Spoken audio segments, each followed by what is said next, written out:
Hello guys, आप लोगों का स्वागत है मेरे इस चैनल पर। तो आप लोग ये जानते ही हो कि कॉपीराइट स्ट्राइक की वजह से मैंने अपने चैनल पर मौजूद सभी वीडियोस को प्राइवेट कर दिया था। लेकिन अब जबकि मेरा दूसरा चैनल थोड़ा बहुत ग्रो कर चुका है तो मैं इन सभी वीडियोस को दोबारा से पब्लिक कर रहा हूँ। बस आप सभी से यही रिक्वेस्ट है कि आप ज़्यादा से ज़्यादा प्रे करें कि मेरे चैनल पर और कोई कॉपीराइट स्ट्राइक ना आए। और हाँ, दूसरे चैनल को सब्सक्राइब करना तो बिल्कुल भी मत भूलिएगा। तो चलिए बगैर किसी देरी के शुरू करते हैं हमारी इस प्यारी सी सीरीज के सीजन 3 को।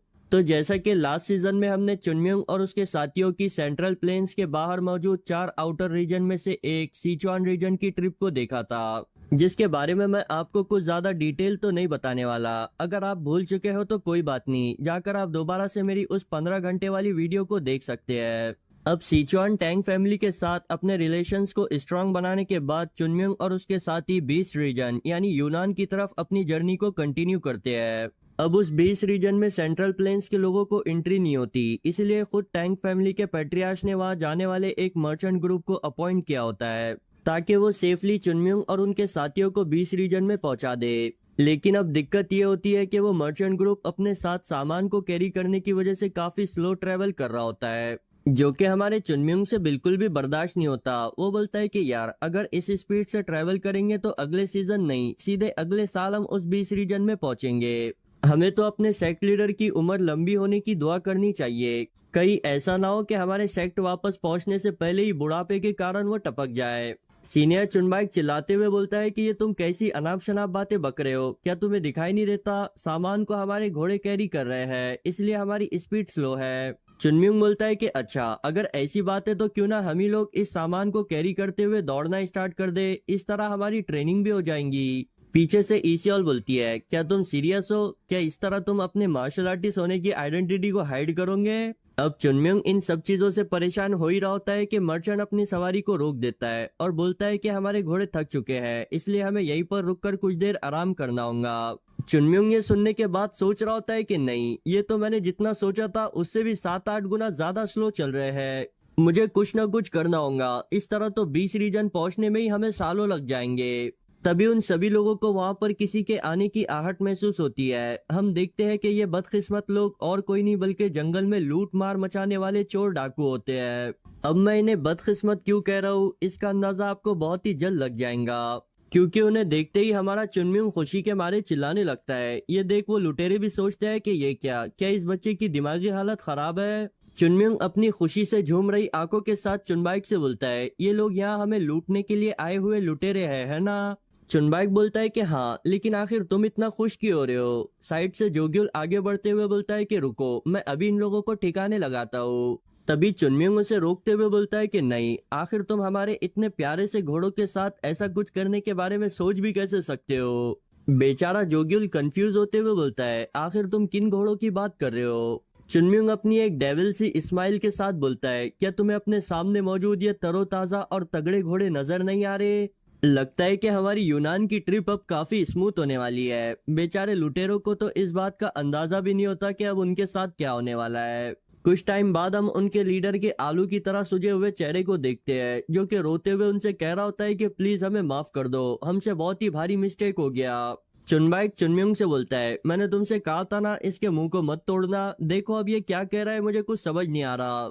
चुनम्यंग बोलता है कि इसमें मेरी कोई गलती नहीं है, यही लोग मुझे रजिस्ट करने की कोशिश कर रहे थे। चुनबाइक मनी मन सोचने लगता है कि ये कितना बड़ा डेविल है, सिर्फ इसे रजिस्ट करने की वजह से इसने इन्हें इतनी बुरी तरीके से पीट दिया। फिर बोलता है कि चलो बताओ अब हम इनके साथ क्या करने वाले हैं। चुनम्यंग बोलता है और क्या, मैंने तुमसे अभी तो कहा कि हम इन्हें अपने घोड़ों की तरह यूज करेंगे। वो उन लुटेरों को धमकाते हुए बोलता है कि सुनो, नॉर्मली तो मैं किसी भी लुटेरे को जिंदा छोड़ने के बारे में नहीं सोचता, लेकिन इस बार तुम अपने आप को लकी समझ सकते हो। हम देखते हैं कि वो बेचारे लुटेरे घोड़ों की तरह उन सामान को कैरी करते हुए दौड़ रहे होते हैं। चुनम्यंग उनसे चिल्लाते हुए बोलने लगता है हर गुजरते सेकंड के साथ तुम्हारी स्पीड कम हो रही है, भूलो मत मैंने तुम्हें इसीलिए जिंदा रखा है ताकि तुम मेरे कुछ काम आ सको। अगर जरा भी मुझे ऐसा फील होता है कि तुम लोग यूजलेस होते जा रहे हो तो मैं तुम्हें मार दूंगा।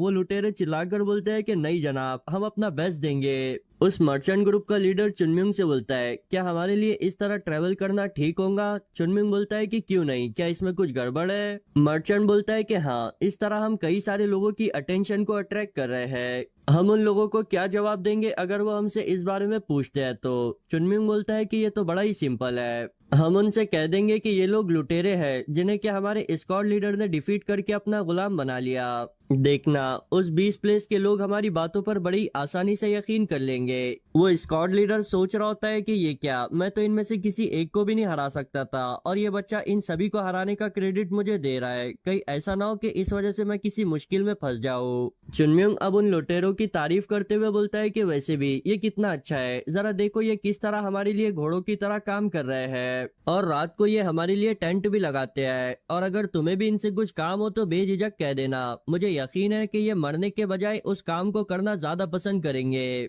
और अगर ऐसा वो नहीं करते हैं तो फिर हम किसी अच्छी सी जगह देखकर उन्हें गाड़ देंगे। अब ऐसी बातें सुनने के बाद तो उन लुटेरों का सरदार चिल्लाकर बोलता है कि नहीं जनाब, हम आपके लिए कुत्ता भैंस बकरी सब कुछ बनने के लिए तैयार है, आप बस हमें हुक्म दीजिए क्या करना है, हम आपके काम को करने के लिए रेडी है, बस बस हमें मारना मत। अब ऐसी बातें सुनने के बाद तो उस मर्चेंट को भी उन पर दया आ जाती है। वो चुनम्योंग से बोलता है कि चलो अभी के लिए हम उन्हें ऐसे ही रहने देते हैं। मगर चुनम्योंग बोलता है कि नहीं, अगर तुम्हें इनसे जरा भी खतरा महसूस हो रहा है तो मुझे बताओ, मैं एडवांस में इनकी कुछ हड्डियां तोड़ देता हूँ। वो लुटेरे ये सुनते ही चुनम्योंग से रहम की भीख मांगते हुए बोलते हैं कि सर हम सब कुछ करने के लिए तैयार है, हम सब कुछ समझ चुके हैं, प्लीज हमें मारना मत। चुनम्योंग उनकी खोपड़ी बजाते हुए बोलता है कि अच्छा, अगर तुम्हें इतना ही समझ आता है तो फिर आखिर तुम लुटेरे बने ही क्यों? ये सोचना भी मत कि यूनान पहुंचने तक मैं तुम्हें इंसानों की तरह ट्रीट करूंगा। चुनबाइक और जोंग को भी ये देखने के बाद अपने पुराने दिन याद आने लगते हैं। जोंग बोलता है कि यार, हमारा चुनम्योंग तो अब पहले से काफी काइंड हो चुका है, क्योंकि अगर वो पुराने वाला होता तो वो पहले तो इनकी हड्डियों को तोड़ता और फिर सोचता कि हम इनका घोड़ों की तरह इस्तेमाल कर सकते थे। चुनबाइक बोलता है कि नहीं, उनकी हड्डियों को तोड़ने के बाद भी वो उनसे घोड़ों की तरह काम करवाता। पीछे से ईसीओल बोलती है कि नहीं, तुम भी गलत हो, क्योंकि वो उनकी हड्डियों के साथ साथ उनकी खोपड़ी को भी तोड़ता। अब वो पहले से काफी काइंड हो चुका है। अब दिन भर घोड़ों की तरह भागने के बाद बैंडिट्स जब रात में खाना मांगते हैं तो चुनम्योंग उनसे बोलता है कि ये क्या, आखिर घोड़ों ने कब से इंसानी खाना खाना स्टार्ट कर दिया, जाओ जाकर उस घास फूस को खाओ। भाई मुझे तो किसी भी एंगल से हमारा चुनम्योंग काइंड होता हुआ नजर नहीं आ रहा, ये तो अब भी पहले की तरह ही डेविल है। वो बेचारे लुटेरे भी इसी बारे में सोच रहे होते हैं। वो बोलते हैं कि हमने कितने ही अरमानों के साथ अपनी इस साल की जर्नी को स्टार्ट किया था, लेकिन हमें क्या पता था कि हम इस जैसे किसी मॉन्स्टर से जा भिड़ेंगे जो कि हमें इंसानों की तरह ट्रीट भी नहीं करता। तभी जोग्युल वहां मौजूद कैरेस से जाकर टकराता है। ये देख वो बैंडिट्स भी चुनम्योंग की बुराई करना बंद कर देते हैं, क्योंकि उन्हें ये समझ आ चुका होता है कि वो यहाँ पर अकेले नहीं है जिन्हें कि ये सब कुछ सहना पड़ रहा है। यहाँ और भी कुछ ऐसे लोग हैं जो कि रोज रात में उस मॉन्स्टर से जानवरों की तरह पिटते हैं। बेचारा मर्चेंट तो ये देख अपने मनी मन एक लुटेरा और मार्शल आर्टिस्ट ना होने पर ऊपर वाले का शुक्र अदा करने लगता है। वो बोलता है कि रोज रात में इस जैसे किसी मॉन्स्टर के हाथों पिटना, सच में ये लोग तो काफी स्ट्रांग है। चुनम्योंग वहां से जाते हुए बोलता है कि तुम में से किसी ने भी कुछ भी प्रोग्रेस नहीं किया, मैं अभी सूसू करके आता हूँ, तब तक तुम एक छोटा सा ब्रेक ले सकते हो। जोग्युल अधमरी हालत में बोलता है कि पता नहीं कब हमें इस मॉन्स्टर से निजात मिलेंगी। जोंग बेचारा तो ये भी भूल चुका होता है कि वो कौन है और यहाँ पर क्या कर रहा है। दूसरे दिन की सुबह हम देखते हैं कि वो लोग उन पहाड़ी इलाके के दरमियान से ट्रेवल करने लगते हैं, जहाँ पर उन लुटेरों के जरिए कैरेज को खिंचवाने की वजह से कई सारे लोगों का ध्यान उनकी तरफ जा रहा होता है। चुनबाइक हमें बताता है कि वो लोग अब यूनान पहुंच चुके हैं। वो बोलता है कि यार, अब मुझे पता चला कि आखिर क्यों सेंट्रल प्लेन की गवर्नमेंट यहाँ पर इंटरेस्टेड नहीं है, क्योंकि यहाँ पर तो सिर्फ बड़े बड़े पहाड़ और चट्टाने मौजूद है। वैसे यहाँ हमें सिर्फ और सिर्फ मामूली किसान देखने को मिले, आखिर वो 20 प्लेस के मार्शल आर्टिस्ट कहाँ पर है? मैंने तो सुना था कि वो पूरे यूनान पर रूल करते हैं, तो फिर आखिर यहाँ इंटर होते वक्त उन्होंने हमें इंस्पेक्ट क्यों नहीं किया? चुनम्योंग बोलता है कि वो लोग यहाँ पर हर वक्त नजर नहीं रखते। मर्चेंट बताता है कि यहाँ मौजूद कुनमिंग सिटी के ही वो लोग इंचार्ज है, क्योंकि वहीं पर चाय की ट्रेडिंग होती है, बाकी सभी जगह पर वो कभी कभी पहरा देने के लिए आते हैं। चुनम्योंग उससे पूछता है आखिर तुम इतने नर्वस क्यों हो? वो मर्चेंट बताता है कि हमें हमेशा ही ऑन गार्ड होना चाहिए, क्योंकि इस यूनान में 20 प्लेस का इन्फ्लुएंस सिचुआन में टैंग क्लैन के इन्फ्लुएंस से कई गुना ज्यादा है। हो सकता है कि यहाँ मौजूद नॉर्मल लोगों में से ही कोई एक उनका जासूस हो। चुनबाइक बोलता है, वैसे इनके कपड़े और कमजोर बॉडीज को देखकर ऐसा लगता नहीं कि इनकी जिंदगी यहाँ पर अच्छे से गुजर रही है। मर्चेंट बताता है कि हाँ, यूनान में शुरुआत से ही खाने की काफी किल्लत होती है, इसलिए इन लोगों की ऐसी हालत को हम एक्सपेक्ट कर सकते हैं। लेकिन हाल फिलहाल में चीजें और भी ज्यादा खराब हो चुकी है। चुनबाइक बोलता है, लेकिन मैंने तो सुना था कि ये लोग अब भी वेस्टर्न रीजन के साथ चाय की ट्रेडिंग करते हैं। मर्चेंट बोलता है कि हाँ, लेकिन वेस्टर्न रीजन उतनी चाय कंज्यूम नहीं करता जितना कि सेंट्रल प्लेन करता है। और तो और वेस्टर्न रीजन में जिस तरह की चाय के लोग शौकीन है वो यहाँ पर काफी कम पाई जाती है। चुनबाइक बोलता है कि ये तो फिर बिल्कुल ही साफ साफ नजर आ रहा है कि सेंट्रल प्लेन से ताल्लुकात तोड़कर इन्होंने अपने हाथ से ही अपने पैर पर कुराड़ी मारी है। मर्चेंट बोलता है कि हाँ, यही सेम चीज सिचुआन टैंकलैंड पर भी अप्लाई होती है, लेकिन ये अच्छी बात है कि टैंकलैंड सिर्फ और सिर्फ चाय पर डिपेंड नहीं होता, क्योंकि वो लोग वेपन्स को भी क्रिएट करते हैं जिनका वेस्टर्न रीजन में काफी इस्तेमाल किया जाता है। अब हम बहुत जल्द कुनमिंग सिटी पहुंच जाएंगे, फिर हमारा तुम्हें यहाँ लाने का मिशन कंप्लीट हो जाएगा। वैसे रास्ते में हमें प्रोटेक्ट करने के लिए तुम्हारा बहुत बहुत शुक्रिया। कुछ देर बाद वो लोग ट्रेवल करते हुए कुनमिंग सिटी के गेट पर पहुंच जाते हैं, जिसे देख हमारा चुनमिंग हैरान होते हुए बोलता है, क्या ये सच में एक सिटी का गेट है? ये तो मुझे एक छोटा सा विलेज नजर आ रहा है। मर्चेंट बोलता है कि हाँ, ये सब कुछ यहाँ हो रही खाने की कमी की वजह से है। फिर वो ग्रीट करते हुए वहां से जाने की इजाजत लेता है। अब मर्चेंट ने तो इन लोगों को यहाँ पहुंचाकर अपना मिशन कंप्लीट कर दिया होता है, लेकिन हमें इन लुटेरों के मिशन के बारे में कुछ समझ नहीं आता कि आखिर ये कब कंप्लीट होगा। चुनमिंग उन्हें घूर कर देखने लगता है, जिस पर उनका लीडर एक बहुत ही बेचारगी वाली शक्ल बनाकर अपने मनी मन सोच रहा होता है कि मॉन्स्टर प्लीज हमें जाने दे। चुनबाइक भी बोलता है कि हाँ, लगता है कि अब हमें इन्हें यहाँ से जाने देना चाहिए। चुनमिंग बोलता है, क्या सच में? चुनबाइक बोलता है कि हाँ, भले ही इन लोगों ने कई क्राइम किए हैं, लेकिन क्या तुम्हें नहीं लगता कि यहाँ आने तक इन्होंने उससे कई गुना ज्यादा सजा काटी है? जरा देखो इन बेचारों की तरफ, अब हमें थोड़ा रहम दिखाते हुए इन्हें छोड़ना होगा। चुनमिंग बोलता है कि वाह, ये आइडिया तो काफी कमाल का है। चुनबाइक बोलता है कि ऐसी एक्टिंग करना बंद करो, मुझे काफी डर लगता है। चुनमिंग अब उन लुटेरों से कहता है कि सुनो, मेरा साथी कह रहा है कि मुझे तुम्हें यहाँ से जाने देना चाहिए। वो लुटेरे सर झुकाते हुए बोलते हैं कि हाँ जी जनाब, प्लीज हम पर रहम करें, हम आपसे प्रॉमिस करते हैं कि हम यहाँ से आगे अपनी जिंदगी बदल देंगे। चुनम्योंग अपने हाथ में एनर्जी रिलीज करते हुए बोलता है कि अब इसकी जरूरत नहीं पड़ेगी। वो बड़ी स्पीड से उन लोगों के एक्यूप्रेशर पॉइंट्स को ब्लॉक कर देता है। फिर उनसे कहता है कि अब तुम फ्री हो, चाहो तो यहाँ से चले जाओ या फिर हमारे यहाँ वापस आने का इंतजार करो। एक बात याद रखना कि मैंने जो सील तुम्हारे ऊपर प्लांट की है उसे मेरे अलावा और कोई रिमूव नहीं कर सकता, यानी कि अगर तुम यहाँ से चले जाते हो तो फिर तुम्हें एक साधारण इंसान की जिंदगी गुजारनी होगी। अब ये देखने के बाद तो चुनबाइक का चेहरा ही उतर जाता है। चुनमिंग उससे बोलता है कि आखिर तुम मुझे ऐसे क्यों देख रहे हो, हमें वापस जाते वक्त भी घोड़ों की जरूरत पड़ेगी, इसलिए मैं बस इस चीज को मेक श्योर कर रहा था। अब चुनबाइक सभी से कहता है कि एक बात ध्यान में रखना कि हम यहाँ पर एक छोटे से मर्चेंट ग्रुप के मेंबर्स हैं, ना कि माउंट वर्सेट के डिसाइपल्स, इसीलिए कोई भी ऐसी हरकत नहीं करेगा जिससे हमारी ट्रू आइडेंटिटी रिवील हो। पीछे से चुनमिंग भी बोलता है कि हाँ, तुम सभी लोगों को कोई भी काम करने से पहले 2 बार सोचने की जरूरत है, इसी तरह तुम लोग इम्प्रूव कर सकते हो। चुनबाइक बोलता है कि ये सभी के सभी इंस्ट्रक्शंस मैं यहाँ तुम्हें दे रहा हूँ, क्योंकि तुम्हें यहाँ पर इन सब की सबसे ज्यादा जरूरत है। चुनम्योंग हैरानी वाले फेस के साथ बोलता है, क्या तुम्हारी मुझसे कोई पर्सनल दुश्मनी है? फिर अपने साथियों से पूछता है, क्या तुम लोग भी यही सोचते हो कि मैं ही हर जगह परेशानियों को क्रिएट करता हूँ? वो सभी बेझिझक होकर कह देते हैं कि हाँ जी जनाब। चुनमिंग बोलता है कि नहीं यार, ये कैसे हो सकता है। अब वो लोग फाइनली कुनमिंग सिटी के गेट से अंदर की ओर इंटर होते हैं, जहाँ सामने का नजारा देखते ही सीनियर चुनबाइक का चेहरा तो फीका पड़ जाता है, क्योंकि हम देखते हैं कि वो सिटी कम्प्लीटली वीरान और खंडर होती है। ऐसा लग रहा होता है जैसे यहाँ पर किसी किस्म का कोई पेंडेमिक चल रहा हो। जोग्युल बोलता है कि यार, मैं जानता था कि सेंट्रल प्लेन से ट्रेड बंद होने के बाद ये लोग काफी कुछ सह चुके हैं, लेकिन मैंने इतनी बुरी हालत बिल्कुल भी इमेजिन नहीं की थी। इस जगह से वाइटलिटी तो बिल्कुल ही खत्म हो चुकी है। चुनबाइक बोलता है कि चलो हम लोग यहाँ से अलग अलग होकर यहाँ जिस काम के लिए आए हैं उसे कंप्लीट करने की कोशिश करते हैं। ठीक सूरज के डूबने पर हम लोग यहाँ पर मिलेंगे। ईसियाल, मैं चाहता हूँ कि तुम चुनम्योंग के साथ ही रहो ताकि वो और कोई परेशानी को खड़ा ना करे। चुनम्योंग बोलता है, क्या सीरियसली, क्या तुम्हें नहीं लगता कि तुम मुझ पर कुछ ज्यादा ही हार्श हो रहे हो? कुछ देर बाद हम देखते हैं कि चुनम्योंग एक होटल में बैठकर चाय पी रहा होता है। वो इस सिटी की इतनी बुरी हालत को देख सोचता है कि एक वक्त था जब ये कुनमिंग सिटी इस यूनान का हार्ट हुआ करती थी। अगर इस जगह का इतना बुरा हाल है तो दूसरे रीजन को तो हम इमेजिन भी नहीं कर सकते।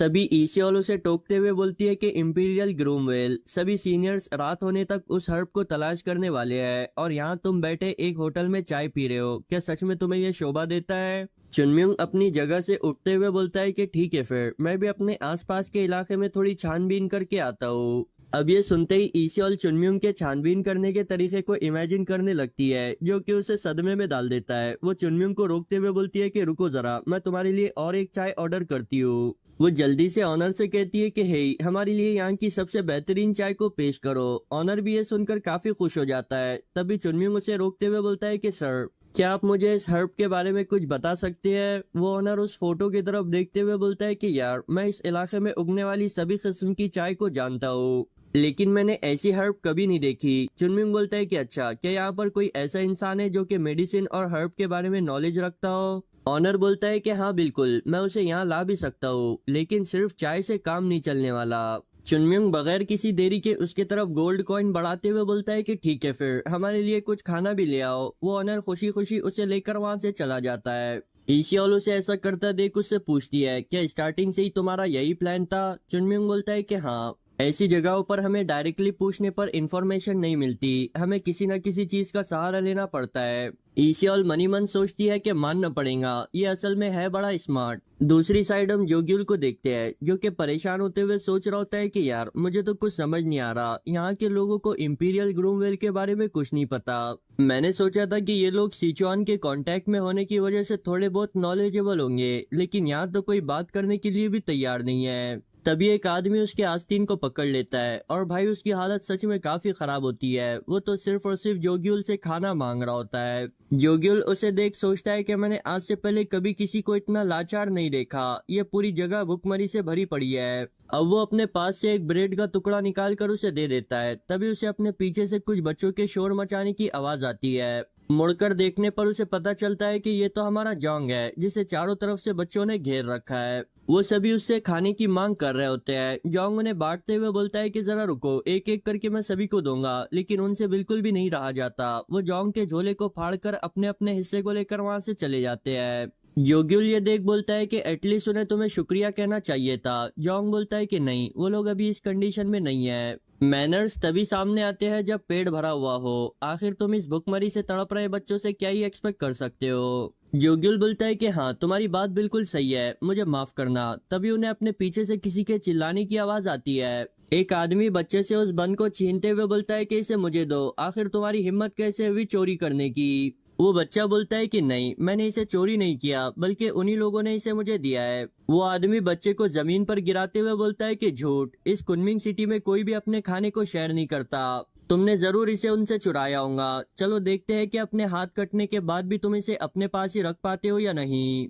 अब ये देख जोंग जल्दी से आगे बढ़ते हुए उस आदमी के हाथ को मरोड़ कर बोलता है कि ये तुम क्या कर रहे हो, मैंने उसे खुद इस बन को दिया है। वो आदमी हैरान होते हुए बोलता है, क्या सच में? जोंग उसका हाथ छोड़कर बोलता है कि हाँ, आखिर तुम सच जाने बिना एक छोटे से बच्चे को इतनी बड़ी पनिशमेंट कैसे दे सकते हो? वो आदमी माफी मांगते हुए बोलता है कि मुझे माफ कर देना, मुझे लगा था कि उसने तुमसे ये चुराया होगा, मुझसे बहुत ही बड़ी मिस्टेक हो गई। जोंग बड़े ही डिसअपॉइंटमेंट के साथ उसे देखकर वहां से चला जाता है और फिर उस बच्चे से पूछता है, क्या तुम ठीक हो? वो बच्चा बोलता है कि हाँ, लेकिन मेरा ये बन खराब हो गया, जिसे कि मैं अपने छोटे बहन भाई के लिए ले जा रहा था। जोंग बोलता है कि कोई बात नहीं, मैं तुम्हें एक और खरीद कर दे दूंगा। अब ये सुन वो बच्चा काफी खुश हो जाता है। जोग्युल भी उसे ऐसा करता देख अपने मनी मन कहता है कि यार, मैं तो यहाँ सिर्फ और सिर्फ इंपीरियल ग्रूमवेल को ढूंढने पर फोकस कर रहा था, लेकिन सीनियर को देखो, वो अब भी दूसरों की जरूरतों को पूरा करना ही अपनी फर्स्ट प्रायोरिटी रखते हैं। ये सच में एक ट्रू टाओइस्ट है, मुझे भी इनसे कुछ सीखना चाहिए। अब जोंग सीधे ही खड़ा होकर और खाना खरीदने के लिए जोग्युल से पैसे मांगता है। जोग्युल हैरान होते हुए बोलता है, क्या? जोंग बोलता है कि हाँ, मेरे पास के सभी पैसे खत्म हो गए, अब तुम मुझे दो। जोग्युल सोच रहा होता है कि यार ये क्या, आखिर मैं कैसे अपने सीनियर की काइंडनेस में शामिल हो गया। वो बोलता है कि अगर हम ऐसे ही सभी पैसे खर्च कर देंगे तो फिर वापस जाते वक्त हमारा क्या होगा? जोंग बोलता है कि सिचुआन वापस पहुंचकर तुम दोबारा से अपने फादर से कुछ और पैसे मांग लेना, वैसे भी इतनी रिच फैमिली से बिलोंग करने का फायदा ही क्या अगर तुम उनका पैसा यूज न कर सको। जोग्युल अब भी थोड़ा हेजिटेट कर ही रहा होता है कि जोंग एक अजीब से चेहरे के साथ उससे बोलता है, हे, क्या तुम ऐसा नहीं करने वाले? जोग्युल इस फैमिलियर से एक्सप्रेशंस को देखते ही मान जाता है और फिर हम देखते हैं कि जोंग दोबारा से उन बच्चों में खाना बांट रहा होता है। जोग्युल भी उसकी मदद करने लगता है, लेकिन वो बोलता है कि ये क्या, ये बच्चे तो खत्म होने का नाम ही नहीं ले रहे। अब फिर से उनका खाना खत्म हो जाता है। बचे हुए बच्चे अब भी उम्मीद भरी निगाहों से जोंग की ओर ही देख रहे होते हैं। जोंग ये देख जोग्युल से फिर से खाना लाने के लिए कहता है, मगर अब जोग्युल कहता है कि उसके पास के पैसे भी खत्म हो चुके हैं। जोंग पूछता है, क्या सच में तुम्हारे पास बिल्कुल भी पैसे नहीं है? जोग्युल बोलता है कि हाँ, मेरे पास इमरजेंसी के लिए बचाए हुए पैसे भी खत्म हो गए। वो बच्चे बड़ी मासूमियत के साथ जोंग से कहते हैं कि कोई बात नहीं, लगता है कि हम लेट हो गए। जोंग उन्हें देख अपने मन ही मन सोचता है कि जरा देखो इन्हें, कितनी छोटी सी उम्र में मैच्योर हो चुके हैं। बजाय गुस्सा होने के इन्होंने खामोश रहना चूज किया। जोंग से उनकी ऐसी बेबसी देखी नहीं जाती। वो गुस्से से अपनी सॉर्ड को जोग्युल को थमाते हुए बोलता है कि ये लो, इसे बेचकर और खाना ले आओ। आप लोग तो जानते ही है कि एक मार्शल आर्टिस्ट के लिए उसकी सॉर्ड कितनी मायने रखती है। जोग्युल को तो अपनी आंखों पर यकीन ही नहीं होता। वो बोलता है कि सीनियर, ये प्लम ब्लॉसम सॉर्ड है, अगर तुम इसे बेच देते हो तो सेक्ट लीडर की पनिशमेंट से नहीं बच पाओगे। जोंग बोलता है कि ये तुम क्या बकवास कर रहे हो? क्या तुम्हें सच में लगता है कि अगर मैं इस सॉर्ड को बेचकर भूखे बच्चों को खाना खिलाता हूँ तो सेक्ट लीडर मुझे पनिश करेंगे? अब जोग्युल सेक्ट लीडर के मिजाज के बारे में तो अच्छे से जानता है कि वो कितने काइंड है, इसलिए उसे भी ये समझ आ गया होता है कि सेक्ट लीडर उसे पनिश नहीं करेंगे। जोंग बोलता है कि चलो अब जल्दी से जाओ और इस सॉर्ड को बेचकर खाना ले आओ। मैं एक सॉर्डमैन होने से पहले टाओइस्ट हूँ, जो कि इन बच्चों को भूखा नहीं देख सकता। अब इसी दौरान वहाँ सीनियर चुनबाइक की एंट्री होती है, जिसे वो दोनों यहाँ की सिचुएशन के बारे में बता देते हैं। जिसे सुनने के बाद चुनबाइक जोंग से बोलता है कि मैं तुम्हारी फीलिंग को समझ सकता हूँ, लेकिन तुम कुछ बूंद पानी से पूरे खेत को सैराब नहीं कर सकते। जोंग इस बात को समझ तो गया होता है, लेकिन अब भी वो पीछे हटने पर राजी नहीं होता। चुनबाइक ये देख सोचता है कि ये कितना जिद्दी है, ये जानने के बाद भी कि इस काम से हम कई सारी अटेंशन को ग्रैब कर लेंगे, जिस वजह से हो सकता है कि हम किसी मुसीबत में भी फंस जाए। लेकिन फिर भी वो उन बच्चों के लिए रिस्क उठाने को तैयार है। अब इतने प्योर गट्स को देखने के बाद वो भी जोंग को पैसे देते हुए बोलता है कि ठीक है, फिर जाओ जाकर खाना ले आओ, हम सब एक साथ मिलकर उसे बांटेंगे। जोंग हैरान होते हुए बोलता है, क्या ये सच में ठीक होगा? चुनबाइक बोलता है कि हाँ, मैं हमेशा से ही अपने माउंट सेट को टॉप सेट बनाने का सोचता हूँ, लेकिन ऐसा टॉप सेट बनने का फायदा ही क्या जो कि दूसरों की मदद करने से हेजिटेट करे। अब वो सभी एक साथ मिलकर खाना तकसीम करना स्टार्ट करते हैं। और भाई, ये बच्चे तो खत्म होने का नाम ही नहीं लेते। समय के साथ वो बढ़ते ही जा रहे होते हैं। सिर्फ वही नहीं, अडल्ट लोग भी वहाँ जमा हो रहे होते हैं। चुनबाइक को भी धीरे धीरे ये समझ आ रहा होता है कि कई सारी लोगों की अटेंशन उन पर पड़ रही है। वो उस खाने को वही छोड़कर वहां से जाने के बारे में सोचता है, लेकिन फिर उसे रियलाइज होता है कि इसके कितने बड़े कॉन्सिक्वेंस हो सकते हैं। लेकिन फिर अब जिस चीज का डर था वही हो जाता है, क्योंकि वहाँ इस अटेंशन की वजह से एंट्री होती है 20 प्लेस के मार्शल आर्टिस्ट की, जिनके यहाँ आने के इंटेंशंस अच्छे तो बिल्कुल भी दिखाई नहीं देते।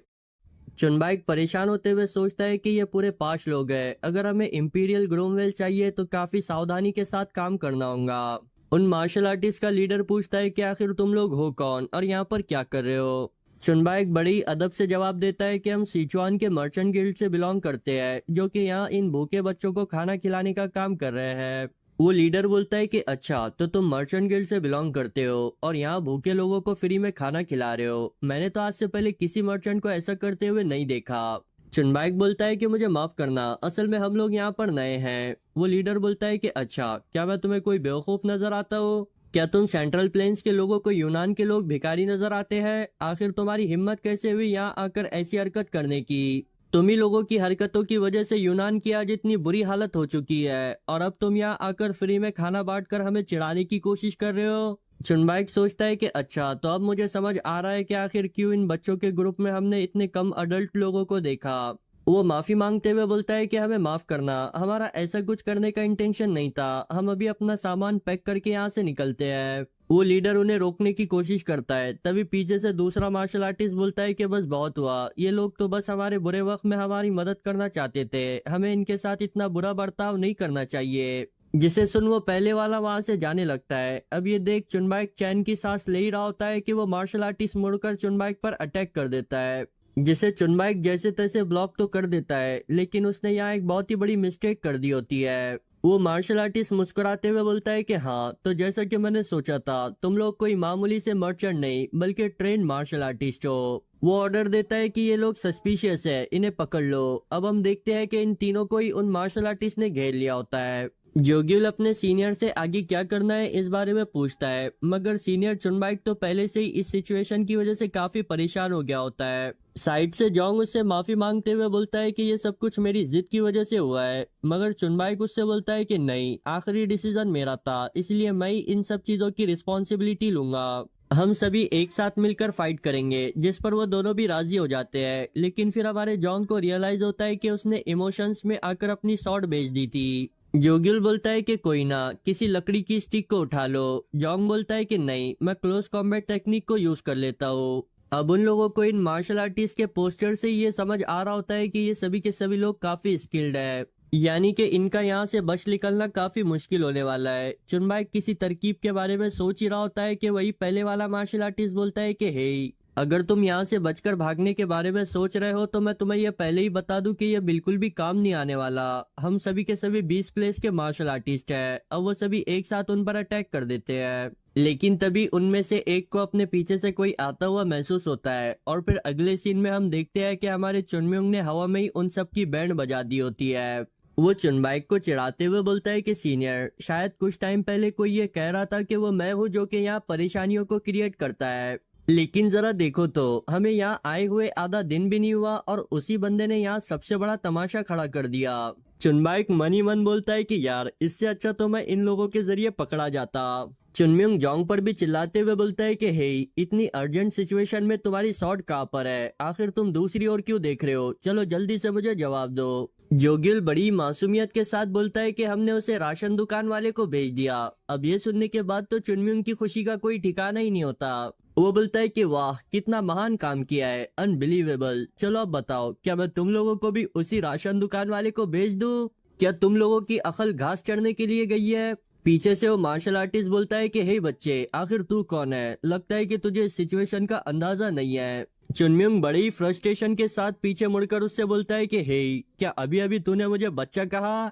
एक बच्चा? मुझे बता, तू होता कौन है मुझसे ऐसे बात करने वाला? जरा रुक, मैं कुछ देर बाद तुझसे निपटता हूँ। फिर वो दोबारा से चुनबाइक के मजे लेते हुए बोलता है कि डोंट वरी सीनियर, मैं कोई ऐसा नहीं हूँ जो कि बेवजह परेशानी क्रिएट करूंगा। चुनबाइक फ्रस्ट्रेट होते हुए बोलता है कि बस बहुत हुआ, मैं मानता हूँ कि मेरी गलती है। चुनम्युंग बताता है कि उसने पूरी कुनमिंग सिटी में छान मारा और यहाँ पर कोई भी इंपीरियल ग्रूमविल के बारे में ज्यादा कुछ नहीं जानता। चुनबाइक बोलता है, तो फिर अब हमें क्या करना चाहिए? चुनम्युंग बोलता है कि कुछ नहीं, हमें डायरेक्टली इन लोगों के मास्टर से बात करनी होगी। चुनबाइक बोलता है, लेकिन वो कैसे?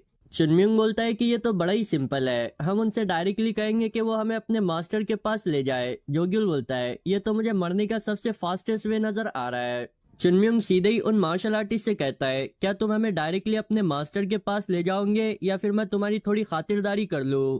वो मार्शल आर्टिस्ट बोलता है कि अच्छा, तो तुम हमारे मास्टर से मिलना चाहते हो? ठीक है, मैं तुम्हें वहां ले जाने के लिए तैयार हूँ। वैसे भी हमारी इस कुनमिंग सिटी में काफी कम गेस्ट आते हैं। चुनम्युंग ये सुन बोलता है कि वाह, तुम तो सच में काफी समझदार हो, तो चलो अब जल्दी से हमें रास्ता बताओ। ये सुन वो मार्शल आर्टिस्ट हंसने लगता है और फिर बोलता है कि जरूर, हम तुम्हें वहां तो ले जाएंगे, लेकिन अपने तरीके से। हम देखते हैं कि उनके आसपास मौजूद घरों से कई सारे 20 पैलेस के मार्शल आर्टिस्ट निकलना स्टार्ट हो जाते हैं।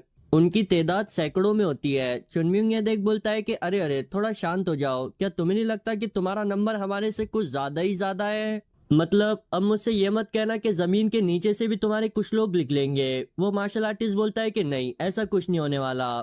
सीन चेंज होकर के हमें हमारे माउंट व सेट के सेक्ट लीडर को दिखाया जाता है, जो कि एक पहाड़ की चोटी पर खड़े कुछ सोच रहे होते हैं। पीछे से हमारे मार्शल हॉल एल्डर आते हुए बोलते हैं कि सेक्ट लीडर, क्या आप फिर से हमारे उन डिसाइपल्स की फिक्र कर रहे हो? सेक्ट लीडर बोलते हैं कि हाँ, मैंने कई बार अपने आप से ये कहा है कि ये सब कुछ मैंने सिर्फ अपने सेक्ट के लिए किया, लेकिन फिर भी मैं उन लोगों के बारे में सोचने से अपने आप को रोक नहीं पा रहा।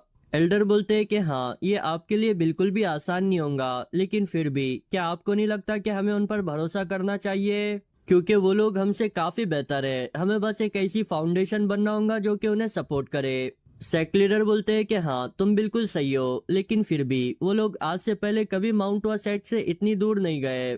अब इनकी ऐसी बातें चली रही होती है कि पीछे से मेरे और आपके फेवरेट इकोनॉमी एल्डर की एंट्री होती है, जो कि आते ही सेक्ट लीडर से कहते हैं कि आपको हमारे साथ चलना होगा, बहुत ही बड़ी मुश्किल हो गई है। सेक्ट लीडर पूछते हैं कि इतनी सुबह सुबह कौन सी मुश्किल आन पड़ी? तो हमारे एल्डर बताते हैं कि टैंक लैंड के पैट्रियार्च हमारे गेट पर आए हैं। अब ये सुनते ही हमारे सेक्ट लीडर की तो हवा निकल जाती है। दूसरे साइड हमें माउंट सेट के गेट को दिखाया जाता है, जहां मौजूद टैंक क्लैन के पैट्रियार्च बड़ी अदब के साथ अपनी ग्रीटिंग्स को पेश करते हैं, जिसे देख हमारे सेक्ट लीडर और एल्डर्स काफी कंफ्यूज हो जाते हैं। तभी पीछे से हमारे इकोनॉमी एल्डर जो है तो सेक्ट लीडर को अपने पोस्चर को बराबर करने के लिए कहते हैं। फिर दोनों ही सेट के लीडर एक दूसरे से अपनी ग्रीटिंग्स को एक्सचेंज करते हैं। फिर हमारे सेक्ट लीडर पैट्रियार्च से यहाँ आने का रीजन पूछते हैं, जिस पर पैट्रियार्च बताते हैं कि ये आपके डिसाइपल्स की हमारे सेक्ट में हुई विजिट की वजह से है। सेक्ट लीडर को कुछ समझ नहीं आता। तभी इकोनॉमी एल्डर आकर उनके कान में बताते हैं कि चुनम्युंग, जरूर ये सब कुछ चुनम्युंग की वजह से हुआ होगा, और आप लोग उनके चेहरे पर आई एक्साइटमेंट को देख ही सकते हैं। कुछ देर बाद सेक्ट लीडर के रेसिडेंट में पैट्रियार्च उनसे बताते हैं कि यहाँ वो माउंट सेट के साथ दोस्ती करने के लिए आए हैं। सेक्ट लीडर हैरान होते हुए बोलते हैं, क्या टैंक क्लैन हमारे साथ अलायंस नहीं बल्कि डायरेक्टली दोस्ती करना चाहता है? पैट्रियार्च बोलते हैं कि हाँ, आपको बिल्कुल भी सरप्राइज होने की जरूरत नहीं है। मेरे यहाँ आने के और कोई इंटेंशंस नहीं थे, और इन सब चीज का सबूत है ये मेरी बेटी। टैंक सोसो भी मुस्कुराकर सेक्ट लीडर को ग्रीट करते हुए बोलती है कि मैं पैट्रियार्च की बेटी हूँ, जो कि अपना क्लैन छोड़कर यहाँ माउंट सेट को ज्वाइन करने आई है। सेक्ट लीडर और मार्शल हॉल एल्डर का तो पता नहीं, मगर हमारे इकोनॉमी एल्डर की खुशी का कोई ठिकाना नहीं होता। सेक्ट लीडर तो यही सोच रहे होते हैं कि ये सब कुछ क्या चल रहा है। तभी मार्शल हॉल एल्डर उन्हें तसल्ली देते हुए बोलते हैं कि देखो, मैंने तुमसे कहा था ना, हमें अपने डिसाइपल्स पर भरोसा रखना चाहिए। वो लोग यूनान से भी अच्छी खबर लेकर आएंगे। आखिर को वो कोई ऑर्डिनरी मार्शल आर्टिस्ट थोड़ी ना है। सेक्ट लीडर भी बोलते हैं कि हाँ, तुम बिल्कुल सही हो। और भाई इकोनॉमी एल्डर, मैं आपसे शर्त लगाकर कह सकता हूँ कि इनके माइंड में अक्षय कुमार का वो पैसा ही पैसा वाला डायलॉग चल रहा होगा। फिर वहां से सीन चेंज होकर के हमें हमारे चुनम्युंग को दिखाया जाता है, जो कि बोल रहा होता है कि यार ये कितना नाइस और कंफर्टेबल है। चुनबाई उससे बोलता है कि अच्छा, क्या तुम सच में ऐसा सोचते हो? हम देखते हैं कि वो लोग असल में एक पिंजरे में बंद होते हैं, जो कि 20 पैलेस की तरफ जा रहा है। चुनमिंग चुनबाइक से बोलता है कि अच्छा, अगर तुम्हारे पास इससे कोई बेटर सोल्यूशन होता तो तुम ही बता देते। फिर बोलता है कि देखो, अगर हमें इंपीरियल ग्रूम व्हील चाहिए तो हमें 20 पैलेस के मास्टर से मिलकर बात करनी होगी, वरना ये लोग हमें कुछ नहीं बताने वाले। वैसे भी ये सबसे फास्टेस्ट तरीका है उस मास्टर से मिलने का। चुनबाइक चिल्लाकर बोलता है कि बेवकूफ, ये फास्टेस्ट तरीका मरने का है। चुनम्युंग अपने पीछे बैठी ईसियोल से पूछता है कि वैसे आखिर तुम कब पकड़े गई? ईसियोल बताती है कि वो पूरा टाइम चुनम्युंग के पीछे ही थी। चुनम्युंग उससे बोलता है कि तुम्हें अपनी जीरो प्रेजेंस वाली एबिलिटी का कुछ अच्छा यूज करना चाहिए था। फिर वो दूसरी ओर जोंग को देखता है, जो कि बड़ी उदासी की हालत में मुंह लटकाए बैठा होता है। चुनबाइक बताता है कि उसके कई बार समझाने के बाद भी वो अपने आप को इस मुसीबत की वजह समझ रहा है। चुनम्युंग ये सुन जोंग से बोलता है कि हे, तुमसे किसने कहा कि हम लोग पकड़े गए? हम तो बस कंफर्टेबल मैनर में 20 प्लेस मास्टर के पास जा रहे हैं। जोंग कोई भी रिप्लाई नहीं देता। ये देख चुनम्युंग उससे पूछता है, हे, क्या तुम इस वजह से उदास हो क्योंकि तुमने अच्छा करने की कोशिश की और बुरा कर बैठे? देखो, इस दुनिया में कई सारे ऐसे लोग हैं जो कि दूसरों के साथ अच्छा करते हैं, लेकिन आखिर में उन्हीं के साथ बुरा होता है। तो क्या इसका ये मतलब है कि उन्हें अच्छाई नहीं करनी चाहिए थी? नहीं। मुझे ये बताओ, क्या तुमने उन बच्चों को खाना इसलिए खिलाया ताकि वो तुम्हें ग्रेटिट्यूड पेश करें? जोंग बोलता है कि नहीं, मैं तो बस उनकी मदद करना चाहता था। चुनमिंग बोलता है कि ठीक है, फिर अब तुम्हें ये सब कुछ सहना ही होगा। वो बताता है कि माउंट सेट के साथ भी बिल्कुल सेम हुआ था, क्योंकि उसने इस दुनिया को बचाने के लिए अपना सब कुछ लगा दिया, लेकिन जब मुश्किल टली तो इसी दुनिया के लोगों ने उसके कमजोर वक्त में उसका फायदा उठाया। अब इसका ये मतलब थोड़ी ना है कि माउंट सेट अब अच्छाई करना बंद कर दे। फिर थोड़ा फ्रस्ट्रेट होते हुए बोलता है कि लेकिन ये सब कुछ मेरे सीनियर की गलती है, लेकिन फिर भी मुझे इन सब चीजों को ठीक करना पड़ रहा है, जबकि वो ऊपर आराम कर रहे होंगे। तभी जोग्युल चुनम्युंग से कहता है कि हे, जरा अपने सामने तो देखो। और फिर सामने के नजारे को देख वो सभी शॉक हो जाते हैं, क्योंकि उन्हें अपने सामने 20 पैलेस दिखाया जाता है, जिसे देख चुनबाइक बोलता है कि ये जो कुछ भी हमने रास्ते में देखा उससे काफी डिफरेंट है, क्योंकि वो पूरा पैलेस घने जंगलों से घिरा हुआ है। ऐसा लग रहा है जैसे कि वहाँ रोशनी भी इंटर नहीं करती होंगी, और तो और उसकी एंट्रेंस भी ऐसी बनी है जैसे कि कोई बीस्ट की केव हो। चुनम्युंग ये देख बोलता है कि वाह, देखकर ऐसा लग रहा है कि ये लोग काफी अमीर है। चुनबाइक मनी मन बोलता है कि यार, ये बंदा हमेशा कुछ ना कुछ अजीबोगरीब सोचते रहता है।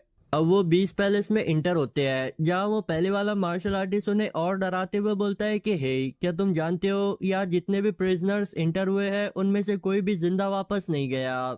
मगर चुनम्युंग को तो इन बातों से घंटा कुछ फर्क नहीं पड़ता। वो उल्टा उसकी मजा लेते हुए अपने साथियों से कहता है कि हे, ये बंदा जो कुछ भी कह रहा है उसकी नोट्स बनाओ। वो मार्शल आर्टिस्ट गुस्से से आग बगोला होते हुए बोलता है कि ठीक है बच्चे, चलो देखते हैं कि तुम आखिर कब तक ऐसे ही एरोगेंट पेश आते हो। फिर वो लोग बीस्ट पैलेस के इनर एरिया में इंटर होते हैं, जहाँ का सीन बाहरी दुनिया से काफी डिफरेंट होता है, क्योंकि हम यहाँ पर कई सारे मार्शल आर्टिस्ट को अपने पालतू बीस्ट के साथ देखते हैं। वो लोग ये नोटिस करते हैं कि यहाँ के जानवरों का साइज नॉर्मल जानवरों से 2 गुना ज्यादा है, जिस वजह से उनकी और ज्यादा फड़ी आती है। तभी पीछे से वो मार्शल आर्टिस्ट उन्हें और डराते हुए बोलता है कि फिक्र मत करो, बहुत जल्द तुम इन्हीं बीस्ट का खाना बनोगे। चुनबाई इस जगह को एनालाइज करते हुए बोलता है कि यहाँ पर 100 से भी ज्यादा ट्रेन मार्शल आर्टिस्ट है। इतनी तादाद तो शाओलिन के मॉन्क की भी नहीं होती। और तो और उनके साथी पूरे यूनान में फैले हुए हैं, यानी कि ये उनकी फुल फोर्स भी नहीं है। सच में ये जगह 4 आउटर पैलेस कहलाने के लायक है। अब उन लोगों के हाथ भी खोल दिए जाते हैं। जोगिल पूछता है कि यार, इन्होंने हमसे हमारे वेपन्स भी नहीं लिए, क्या इन्हें इस बात का डर नहीं कि हम यहाँ से भाग जाएंगे? चुनबाइक बोलता है कि नहीं, वो हमें ये बता रहे हैं कि हमारा यहाँ से भागना नामुमकिन है। अब उस पैलेस के इनर कोर्टयार्ड का दरवाजा ओपन होता है और वहां से एक स्ट्रेंज सा बीस्ट जंप लगाकर इन लोगों के ऊपर पहुंचता है। वो सभी उसी की ओर देखने लगते हैं। वो बीस्ट बेझिझक होकर उन पर अटैक कर देता है, लेकिन हमारा चुनम्युंग बड़ी आसानी के साथ उसे पकड़ लेता है।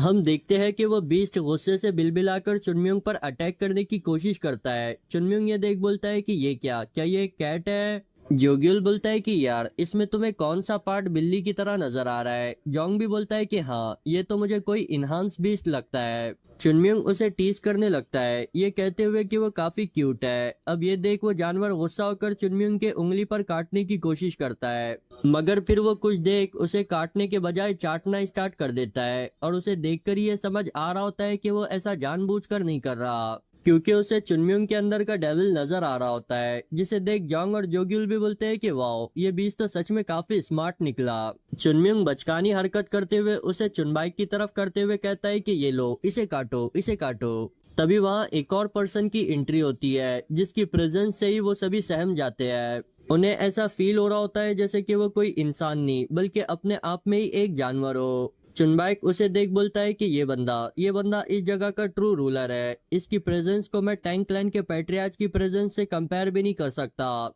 वो पैलेस मास्टर इन लोगों की तरफ देखते हुए बोलता है कि हे, तो क्या तुम ही सेंट्रल प्लेन से आए हुए कमीने हो? आखिर तुम्हारी हिम्मत कैसे हुई? वो एक लंबी सी सांस अंदर की ओर खींचता है, जिसे देख चुनम्युंग के हाथ में मौजूद बीस्ट अपने दोनों कानों को बंद कर देता है। फिर अगले ही सीन में वो एक जोरदार चीख मारते हुए पूछता है कि कौन हो तुम लोग, जल्दी से अपनी आइडेंटिटी को रिवील करो। उसकी इस गरजदार आवाज को सुन वो सभी अपने कान बंद कर देते हैं। चुनबाइक सोचता है कि ये क्या था, मैंने आज से पहले कभी इतनी हॉरिफाइंग आवाज को नहीं सुना। मैं अपनी जिंदगी के अब तक के सबसे स्ट्रॉन्गेस्ट पर्सन से मिल रहा हूँ। वो पैलेस मास्टर गुस्से से बोलता है कि मेरे सवाल का जवाब दो, वरना मैं तुम सभी को यहीं पर ही मार दूंगा। चुनबाइक तो अब यही सोच रहा होता है कि करे तो करे क्या, क्योंकि एक छोटी सी गलती और ये बंदा हम सभी के काम को तमाम कर देगा। तभी चुनम्युंग उसकी टेंशन दूर करते हुए चिल्लाकर बोलता है कि हम लोग यहाँ पर माउंट वर्सेट से आए हैं और हमें यहाँ कुछ ढूंढने में तुम्हारी मदद चाहिए। अब उसे इतना स्ट्रेट फॉरवर्ड होता देख जोंग और जोग्युल अपने जीने की बची कुची उम्मीद भी खो देते हैं। वो पैलेस मास्टर बोलता है कि अच्छा, तो तुम माउंट वर्सेट से बिलोंग करते हो, वही सेट जो कि कभी ग्रेटेस्ट हुआ करता था। चुनम्युंग बोलता है कि हाँ बिल्कुल। पैलेस मास्टर बोलता है, ये सेट शांजी में मौजूद है ना? चुनम्युंग बोलता है कि जी हाँ। पैलेस मास्टर बड़ी स्पीड से मूव करते हुए चुनम्युंग के बिल्कुल ही सामने पहुंच जाता है और फिर अपनी गरजदार आवाज में पूछता है, क्या तुम लोग उसी greatest plum blossom short sand के डिसेंडेंट हो? उनमें से किसी की भी जवाब देने की हिम्मत नहीं होती। वो अपने दोनों हाथ चुनम्युंग की तरफ बढ़ाने लगता है, जिसे देख चुनबाइक काफी घबरा जाता है। लेकिन अगले ही सीन में हम देखते हैं कि उसने अपने दोनों हाथों से चुनम्युंग को हवा में उठा लिया होता है और मारे खुशी के ये ऐलान करता है कि दावत प्रिपेयर की जाए, हमारे यहाँ बहुत ही इम्पोर्टेंट मेहमान आए हैं। ये सुनते ही वो सभी के सभी खुशी के मारे नाचने लगते हैं। यहाँ चुनम्युंग के साथियों को ये समझ नहीं आ रहा होता है कि ये सिचुएशन अचानक से इतनी चेंज कैसे हो गई। चारों ओर ढोल ताशे बजने लगते हैं, सभी के सभी लोग खुशी के मारे झूम रहे होते हैं। अब इन लोगों के लिए एक दावत का बहुत ही शानदार दस्तरखान प्रिपेयर किया जाता है। यूनान की स्पेशल वाइन को पीने के बाद तो उन्हें मजा ही आ जाता है। चुनबाइक बोलता है कि यार, मैंने आज से पहले कुछ भी इतना टेस्टी ड्रिंक नहीं किया। इसका टेस्ट तो बिल्कुल ही इनडिस्क्राइबेबल है। पीछे से पैलेस मास्टर उसे एक थपकी लगाते हुए बोलता है कि बच्चे, तुम अच्छे से जानते हो कि किसी चीज की तारीफ किस तरह की जाए। वो बताता है कि वो हमेशा से ही माउंट ऑसेट को एक बार विजिट करना चाहता था, लेकिन वो सेंट्रल प्लेन्स में होने की वजह से वो वहां पर कभी जा नहीं पाया। लेकिन अब जबकि वहां के डिसाइपल्स ही यहाँ पर आए हैं तो ये उसके लिए काफी खुशी की बात है। बेचारा चुनबाइक तो अब भी अपनी पीठ सहला रहा है। तभी जोग्युल पूछता है, क्या यूनान में प्लम ब्लॉसम शॉर्ट सेंट इतने ज्यादा मशहूर है? अब ये सुनते ही पैलेस मास्टर काफी गुस्सा हो जाता है। वो चिल्लाकर बोलता है कि ये तुम क्या बकवास कर रहे हो। प्लम ब्लॉसम शॉर्ट सेंट इस पूरे दुनिया के हीरो है। अब मुझसे ये मत कहना कि तुम सेंट्रल प्लेन्स के लोग इस दुनिया के 5 डीमन रिपेलिंग हीरोज के बारे में कुछ नहीं जानते। मासूम जोग्युल कह देता है कि हाँ, मैंने तो उनका नाम कभी नहीं सुना। अब ये सुनते ही पैलेस मास्टर का गुस्सा तो 7वें आसमान पर पहुंच जाता है। वो बोलते हैं कि ये तुम क्या बकवास कर रहे हो। अगर वो लोग नहीं होते तो ये यूनान और सेंट्रल प्लेन डिमोनिक कल्ट के हाथों तबाह बर्बाद हो जाता। तुम सेंट्रल प्लेन्स के कमीनो, क्या तुम्हारे दिलों में अपने प्रोटेक्टर के लिए जरा भी इज्जत नहीं है? अब उसे इतना हाइपर होता देख चुनमिंग उससे बोलता है कि यार ये तुम क्या कर रहे हो। पैलेस मास्टर भी अपने सेंसेस में आते हुए बोलता है कि हाँ यार, ये लोग तो प्लम ब्लॉसम के डिसेंडेंट है, मुझे इन पर गुस्सा नहीं होना चाहिए। फिर पूछता है कि यार आखिर तुम उन 5 हीरोज के बारे में कैसे नहीं जानते, जरा बताना तो आखिर डिमोनिक कल्ट किस तरह डिफीट हुआ था। चुनबाइक बताता है कि उसे सिर्फ इतना ही पता है कि सेंट्रल प्लेन्स के सभी लोगों ने एक साथ मिलकर उसे डिफीट किया था। पैलेस मास्टर बोलता है कि ये तो बिल्कुल ही बकवास है। उनकी जमा की हुई फोर्सेस तो इन 5 हीरोज के बगैर भेड़ बकरियों की तरह मारी जाती। बेचारा चुनबाइक मनी मन सोच रहा होता है कि आखिर मैंने इसे जवाब ही क्यों दिया, मुझे तो इससे बात करने से भी डर लग रहा है। पैलेस मास्टर बताता है कि उन 5 हीरोज ने उस बैटल में सबसे ज्यादा कंट्रीब्यूट किया था, जिनमें से एक तुम्हारे एंसेस्टर और दूसरे टैंक क्लैन के डार्क सुप्रीम है। और रही बात बचे हुए 3 की, तो उस बारे में तुम्हें जानने की जरूरत नहीं है। जोग्युल फिर से मुंह मारते हुए बोलता है कि ऐसा क्यों? पैलेस मास्टर बताता है कि फायर डीमन रिपेलिंग हीरोज असल में एक ग्रुप था जिसमें प्लम ब्लॉसम, शॉर्ट सेंट और डार्क सुप्रीम मौजूद थे। इन्हीं की अचीवमेंट से मिलने वाली फेम उन लोगों को भी दी गई जो कि इनके जूतों के धूल के बराबर भी नहीं थे। इसीलिए तुम्हें बस इतना याद रखना है कि प्लम ब्लॉसम शॉर्ट सेंट ने इस दुनिया को डिमोनिक कल्ट से बचाया था। चुनम्युंग तो उसकी बातें सुनकर काफी प्राउड फील कर रहा होता है। पैलेस मास्टर बताता है कि जब उन डिमोनिक कल्ट के लोग यूनान पहुंचे तो सेंट्रल अलायंस के लोगों ने हमारी ओर से अपना मुंह मोड़ दिया, हमें उन डिमोनिक कल्ट के लोगों के हाथों मरने के लिए छोड़ दिया। और जब हम खत्म होने की कगार पर थे तब वो अपीयर हुआ, प्लम ब्लॉसम शॉर्ट सेंट, जिसने सिंगल हैंडेडली डिमोनिक कल्ट के लोगों को यहाँ से रिट्रीट करने पर मजबूर कर दिया। सेंट्रल प्लेन्स की तरफ से मिले धोखे की वजह से हम काफी बाल बाल सरवाइव कर पाए थे। उसके बाद भी जब दोबारा से डिमोनिक कल्ट ने हमें डिस्ट्रॉय करने की कोशिश की, उस वक्त भी प्लम ब्लॉसम, शॉर्ट सेंट और डार्क सुप्रीम ही थे जिन्होंने हमारी मदद की। मैंने तो ये भी सुना है कि उन सेंट्रल प्लेन्स के कमीनों ने सिचुआन को हमारी हेल्प करने से रोका था। चुनबाइक को अब समझ आता है कि आखिर ये सेंट्रल प्लेन्स से इतनी नफरत क्यों करता है। पैलेस मास्टर बोलता है कि आखिर हम अपने सेवियर को चेरिश क्यों ना करें, हमने तो उसके लिए यहाँ एक श्राइन भी बनाई है जहाँ हर साल मेमोरियल सर्विस रखी जाती है। जो अपने मदद करने वाले का एहसान मन नहीं होता वो एक कीड़े से भी बदतर है। चुनम्युंग इन बातों को सुन सोचता है, मैं तो यहाँ यूनान में अपने दोस्त के साथ सिर्फ मजे के लिए उन डिमोनिक कल्ट के लोगों को मारने आया था। लेकिन छोड़ो भी, ये सब कुछ सुनने में काफी अच्छा लग रहा है। पैलेस मास्टर उसके तारीफों के पुल बांधने लगता है, जिसे सुन चुनम्युंग की खुशी का तो कोई ठिकाना ही नहीं होता। पीछे बैठा चुनबाइक भी ये देख सोचता है कि यार, देखकर ऐसा लग रहा है कि इस बच्चे का दिमाग खराब हो चुका है।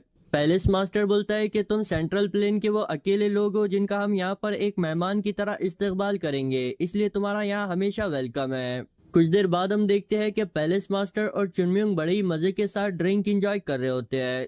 जोंग ये देख बोलता है कि यार इन दोनों की बॉन्डिंग कुछ ज्यादा ही अच्छी हो चुकी है। जोग्युल भी बोलता है कि हाँ, ऐसा लग रहा है जैसे कि बाप बेटे कई सालों बाद मिले हो। चुनबाइक पैलेस मास्टर को देख अपने मनी मन बोलता है कि यार, ये सोचना कि ये बंदा हमारे एंसेस्टर को हमसे ज्यादा चेरिश करेगा, ये सच में काफी सिंसियर है।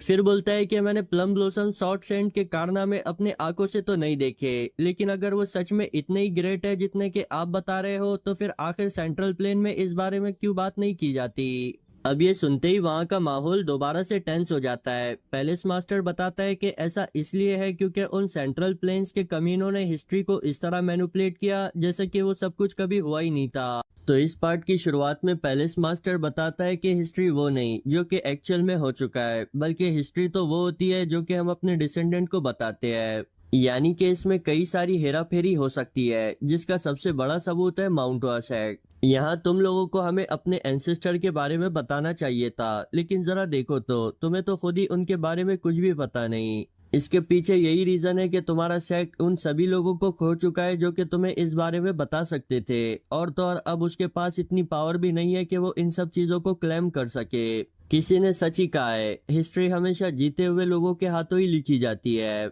अगर वो सेंट्रल प्लेन्स के कमीने लोग हमारे 20 पैलेस का बायकॉट नहीं करते तो शायद तुम्हारे माउंट सेट की भी इतनी बुरी हालत नहीं होती। चुनम्युंग भी बताता है कि हाँ, अगर वो लोग उसके पास सेल्फ यानी प्लम ब्लॉसम शॉर्ट सैंड के सभी कारनामों को एक्नॉलेज करते तो फिर उनके लिए माउंट सेट को अबंडन करना काफी मुश्किल हो जाता। इसीलिए उन्होंने उन सभी कारनामों को बिल्कुल ऐसे बताया जैसे कि वो कभी हुए ही ना थे। काश कि अगर एक साइड भी इस बारे में बात करता तो शायद माउंट साइड की हालत इतनी ज्यादा बुरी ना होती। लेकिन आखिर मैं ये सब कुछ एक्सपेक्ट भी किन से कर रहा हूँ, ये जियांगू तो हमेशा से ही हार्टलेस रहा है। यहाँ अजीब बात तो इन लोगों में है जिन्होंने अब तक इन सब चीजों को याद रखा। पैलेस मास्टर बोलता है कि उस वॉर ने हम दोनों ही पार्टीज को काफी गहरे घाव दिए थे, जिनसे एक सेंचुरी गुजरने के बाद भी हम रिकवर नहीं कर पाए। ये लो, इस ड्रिंक को पियो, ये सोच कर कि हम दोनों ने ही सेम पेनफुल हिस्ट्री को एक्सपीरियंस किया है।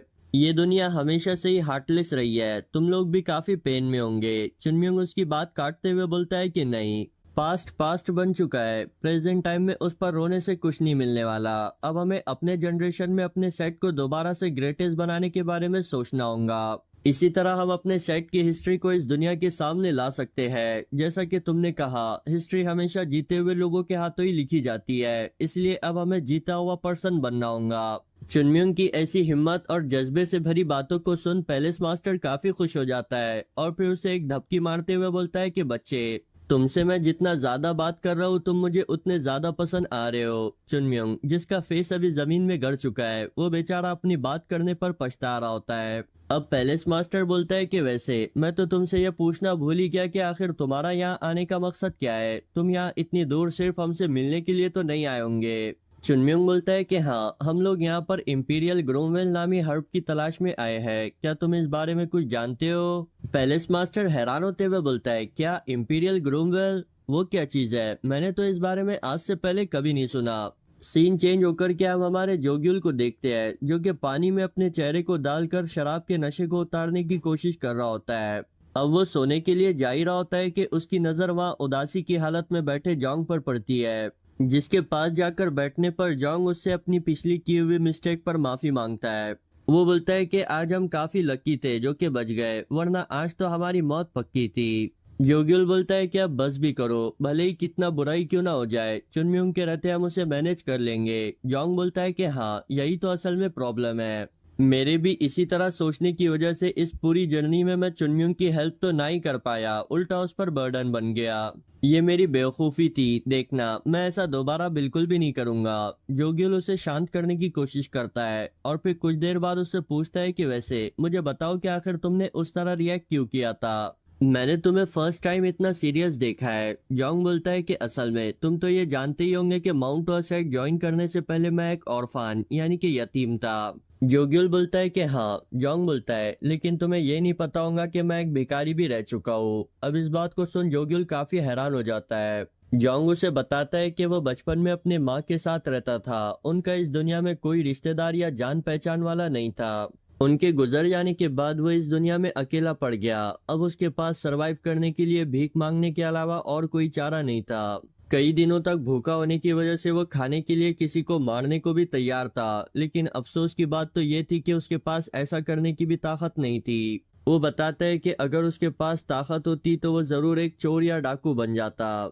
अगर उस कड़ाके की ठंड में वो मार्शल हॉल एल्डर आकर मुझे नहीं बचाते तो मैं तो अब तक मर चुका होता। इस माउंट सेट के मेरे ऊपर बहुत ही बड़े एहसान है। यही वो रीजन था कि मैं जब भी किसी भिखारी या भूखे इंसान को देखता हूँ तो मुझे अपना पास्ट याद आ जाता है और फिर मैं उनकी मदद करने से अपने आप को रोक नहीं पाता। जोगिल बोलता है कि मैं समझ सकता हूँ। जोंग बोलता है, क्या सच में? मुझे बताओ कि आज मेरी की हुई मिस्टेक की वजह से हम सभी मर जाते तो क्या मरने के बाद भी आफ्टर लाइफ में तुम मुझसे यही कहते? ये तो सरासर बेवकूफी है, अपने सभी के सभी साथियों की जान को खतरे में डालना और तो और अपने सेट की शॉर्ट को भी बेच देना। मुझे सेक्ट वापस जाते ही अपने क्राइम्स को कबूल करना होगा। पता नहीं मुझे दोबारा से माउंट वेसाइड की सॉर्ड मिलेंगी भी या नहीं। जोगिल बोलता है कि कोई बात नहीं, हो सकता है कि इस वजह से तुम्हें थोड़ी डांट सुनने के लिए मिले, लेकिन सॉर्ड के लिए तुम्हें इतना परेशान होने की जरूरत नहीं है। जोंग के पूछने पर वो बताता है कि माउंट वेसाइड की सॉर्ड कोई सेक्रेड ऑब्जेक्ट थोड़ी ना है। अगर चुनम्युंग इस बारे में सुनता है तो उसका रिएक्शन कुछ ऐसा होगा। वो बोलेगा कि अगर शॉर्ट सेक्रेड है तो फिर कपड़े भी होने चाहिए, इन्हें पहनने के बजाय कहीं सजा कर रख दो। देखो, वैल्यू सामान की नहीं बल्कि हमारे यकीन की होती है कि आखिर हम हमारे सेट को कितनी प्रायोरिटी देते हैं। चुनम्युंग ने यह भी कहा है कि मिस्टेक्स को अवॉइड करना इम्पोर्टेंट नहीं है बल्कि उनकी हुई मिस्टेक से लर्न करना इम्पोर्टेंट है। अब जबकि तुमने अपनी मिस्टेक से सीख लिया है तो फिर अब दूसरी कोई चीज मैटर नहीं करती। जोंग अपने मार्शल हॉल एल्डर से हुई फर्स्ट मीटिंग को याद करते हुए आज की मिस्टेक पर उनसे माफी मांगता है। और फिर जब वो बेड पर जाकर सो रहा होता है तो जोगिल बाहर से उसे कहता है कि भले ही लोगों के नजरों में आज जो तुमने किया वो गलत था, लेकिन मैं खुश हूं कि तुम एक बहुत ही नर्म दिल इंसान हो। फिर हमें सुबह के उगते हुए सूरज को दिखाया जाता है। फिर हम चुनम्युंग को देखते हैं जो कि नींद में ही ठंडे पानी की मांग कर रहा होता है। कुछ देर बाद उसके साथी भी वहां पहुंच जाते हैं। चुनबाइक बोलता है कि मुझे यकीन नहीं हो रहा कि तुम अभी तक ड्रिंक कर रहे हो। मुझे यह बताओ कि तुम दोनों में से कौन जीता। चुनम्युंग थोड़ा फ्लेक्स मारते हुए बोलता है कि जरा अपने सामने देखो, तुम्हें क्या लगता है कौन जीता होगा। तभी पीछे से एक मार्शल आर्टिस्ट आकर उनसे कहता है कि पैलेस मास्टर तुम लोगों से बात करना चाहते हैं। अब ये सुनने के बाद चुनम्युंग काफी हैरान हो जाता है। वो बोलता है कि ये क्या, इतने ड्रिंक करने के बाद वो मुझसे पहले कैसे उठ गया। पीछे से ये सुन चुनबाइक उसे लूजर कह के उसका मजाक उड़ाने लगता है। फिर वो लोग पैलेस मास्टर से बात करने के लिए चले जाते हैं जहां वो देखते हैं कि उनकी भी हालत काफी खराब होती है। चुनबाइक अपने मनी मन सोच रहा होता है कि यार पता नहीं क्यों मुझे ये दोनों ही काफी सिमिलर नजर आ रहे हैं। पैलेस मास्टर चुनम्युंग से उसकी खैर खैरियत पूछता है। चुनम्युंग बोलता है कि मैं बिल्कुल ठीक हूँ और फिर अगले ही पल वो दोनों ज्यादा शराब पीने की वजह से उल्टियां करने लगते हैं। जोगिल चुनम्युंग से बोलता है कि आखिर तुम अपनी इंटरनल एनर्जी का यूज करते हुए इस अल्कोहल को डिस्पर्स क्यों नहीं कर देते। तो वो दोनों ही एक साथ चिल्लाकर बोलते हैं कि बेवकूफ, अगर हमें ऐसा ही करना होता तो फिर हम इसे पीते ही क्यों। फिर अपने इतने सिमिलर ख्यालात को लेकर वो एक दूसरे की तारीफ करने लगते हैं। बेचारा चुनबाइक सोच रहा होता है कि हाँ मैं जानता था, मुझे पहले से ही इस चीज को लेकर बुरी फीलिंग आ रही थी, यानी कि ये दोनों ही मॉन्स्टर सेम माइंडसेट रखते हैं। अब चुनम्युंग पैलेस मास्टर से उन्हें यहाँ बुलाने की वजह पूछता है, जिस पर पैलेस मास्टर बताता है कि जिस इंपीरियल ग्रूमवेल के बारे में तुमने कल मुझसे पूछा था उसकी खोज पड़ताल के लिए मैंने किसी को भेजा है जो कि बहुत ही जल्द आता होगा। चुनम्युंग हैरान होते हुए बोलता है कि वाओ ये तो काफी फास्ट था। तभी दरवाजा खुलता है और वहां से एक मर्चेंट की एंट्री होती है जो कि घबराई हुई हालत में पैलेस मास्टर को बड़ी इज्जत और सलीके के साथ ग्रीट करता है। पैलेस मास्टर बोलता है कि चलो अब इन सभी फॉर्मेलिटीज को छोड़ो और मुझे जल्दी से बताओ कि क्या तुम्हें उस इंपीरियल ग्रूमवेल के बारे में कुछ पता चला। मर्चेंट बोलता है कि हाँ जनाब, असल में जिस इंपीरियल ग्रूमवेल के बारे में ये लोग बात कर रहे हैं वो और कुछ नहीं बल्कि हमारी डिवाइन स्पिरिट हर्ब है। अब ये नाम सुनकर पैलेस मास्टर काफी हैरान हो जाता है। चुनम्युंग भी ये देख सोच रहा होता है कि आखिर अचानक से ये माहौल इतना गर्म कैसे हो गया। पैलेस मास्टर चुनम्युंग और उसके साथियों से दोबारा पूछता है, क्या तुम लोगों को सच में वो हर्ब चाहिए। चुनम्युंग बोलता है कि हाँ, क्या इसमें कुछ दिक्कत है। पैलेस मास्टर बोलता है कि नहीं, असल में चीजें अब काफी कॉम्प्लिकेटेड हो चुकी है, बातें करने का कोई फायदा नहीं, मैं तुम्हें खुद चलकर उसे दिखाता हूँ। वो अपने साथियों से कहता है कि हम लोग होली प्लेस में जा रहे हैं। ये सुन वो सभी एक दूसरे से खुशपुसाने लगते हैं। एक एल्डर आगे बढ़कर पूछता है, पैलेस मास्टर क्या हमारे गेस्ट से कुछ गलती हो चुकी है, आखिर आप उन्हें होली प्लेस क्यों ले जा रहे हो। पैलेस मास्टर बोलता है कि नहीं, हमें बस वहां पर थोड़ा सा काम है। एल्डर घबराते हुए बोलता है, लेकिन ये उन लोगों के लिए काफी डेंजरस हो सकता है। पैलेस मास्टर बड़ी गुस्से से उनसे कहता है, क्या तुम अब मुझे लेक्चर दे रहे हो। ये सुनते ही वो सभी चुप हो जाते हैं। अगले सीन में हम देखते हैं कि वो सभी के सभी जाते हुए पैलेस मास्टर को बड़ी इज्जत के साथ ग्रीट कर रहे होते हैं। चुनबाइक ये देख बोलता है कि यार मैंने ये बिल्कुल भी एक्सपेक्ट नहीं किया था कि इस 20 रीजन में भी इस तरह के मैनर्स एग्जिस्ट करते होंगे। चुनम्युंग बोलता है कि नहीं, मुझे नहीं लगता कि ये लोग अपने अच्छे मैनर्स की वजह से ये सब कुछ कर रहे होंगे। चुनबाइक बोलता है, तो फिर दूसरी क्या वजह हो सकती है। चुनम्युंग बोलता है कि ये तो काफी ऑब्वियस है, जरा इस मसल के पहाड़ को देखो, क्या तुम्हें लगता है कि तुम इसे किसी काम के लिए मना कर सकते हो। चुनबाइक बोलता है कि बिल्कुल भी नहीं, हमें पैलेस मास्टर के कांधे पर उसी पहले वाले इनहांस बीस को भी दिखाया जाता है। जिसे देख चुनम्यंग बोलता है कि ओह तो तुम भी हमारे साथ आ रहे हो। वो बीस्ट चिल्लाकर हाँ कहता है। चुनम्यंग उसे फिर से बड़े ही प्यार से अपने पास बुलाने लगता है और आप लोगों को चुनम्यंग का प्यार से बुलाने का तरीका तो अच्छे से पता होगा, जिसे वो इनहांस बीस्ट बिल्कुल भी रजिस्ट नहीं कर पाता। इनहांस बीस्ट की क्यूट हरकतों को देख पीछे से चुनबाइक बोलता है कि यार पता नहीं क्यों मुझे ऐसा फील हो रहा है जैसे कि ये बीस्ट सिर्फ और सिर्फ अपनी जान बचाने के लिए ऐसी हरकतें कर रहा है। पैलेस मास्टर ये देख बोलता है कि वाह ये तो कमाल ही हो गया। नॉर्मली हमारा बाइक किसी स्ट्रेंजर के पास नहीं जाता, लेकिन जरा देखो तो वो तुम्हारे पास किस तरह खेल रहा है। चुनम्यंग पूछता है क्या इसका नाम बाइक है। पैलेस मास्टर बोलता है कि हाँ इसका नाम बाइक जियोन है। चुनम्यंग हंसते हुए बोलता है कि वाह हमारे पास में भी एक चुन बाइक मौजूद है।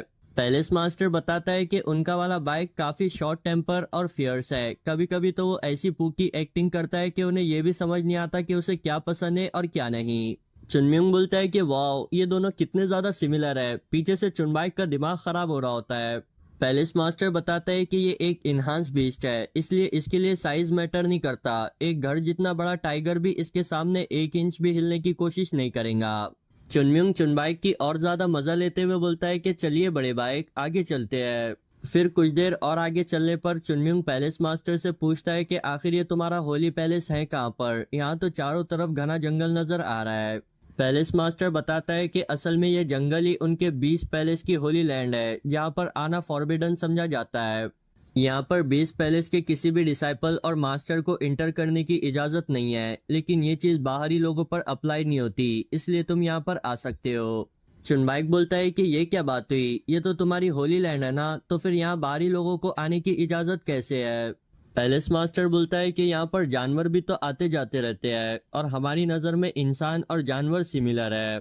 हमारा बीस पैलेस जानवरों को चेरिश नहीं करता, बल्कि हम उनको अपने इक्वल समझते हैं। यही रीजन है कि हम लोग एक साथ रहते हैं। चुनबाइक बोलता है लेकिन क्या तुम्हें इस बात का डर नहीं कि बाहरी लोग इसे डैमेज कर देंगे।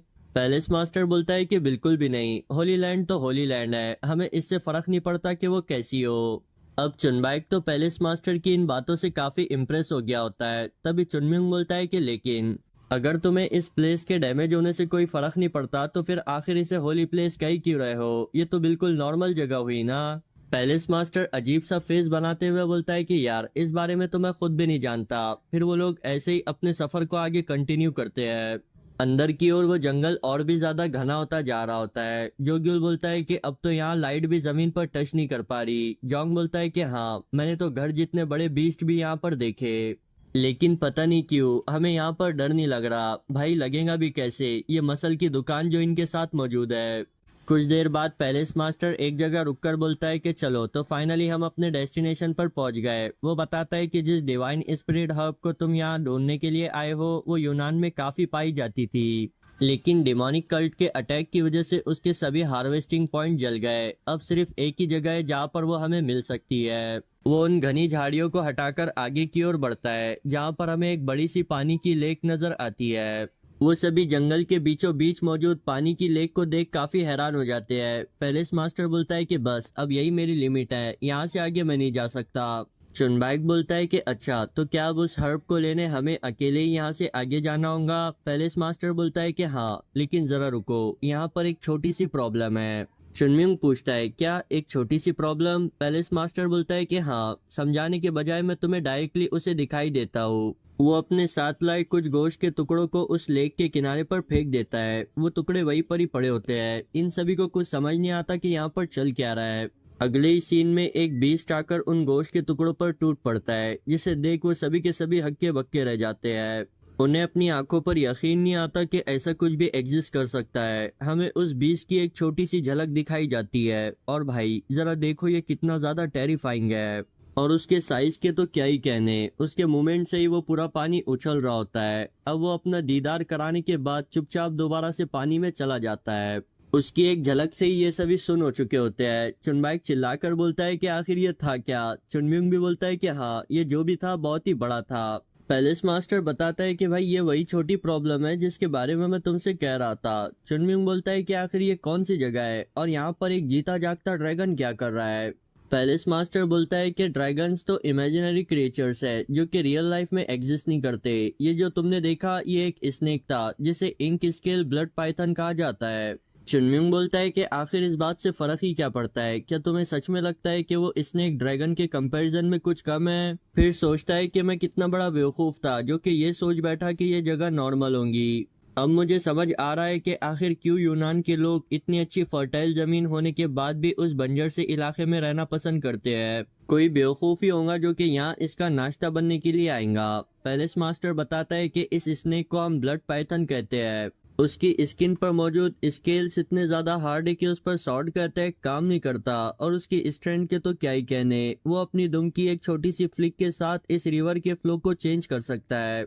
सीधे शब्दों में कहे तो ये एक जीती जागती तबाही है। चुनबाइक बोलता है, तो क्या पैलेस मास्टर आप भी इसे हैंडल नहीं कर सकते? पैलेस मास्टर बोलता है कि मैं इस बात को लेकर श्योर नहीं हूँ, क्योंकि मैंने आज से पहले इससे कभी फाइट नहीं की। असल में ये पाइथन इस लेक को छोड़कर कहीं नहीं जाता, और मुझे भी यहाँ से आगे जाने की इजाजत नहीं है, यानी कि हम वो पड़ोसी है जो कि कभी नहीं मिलते।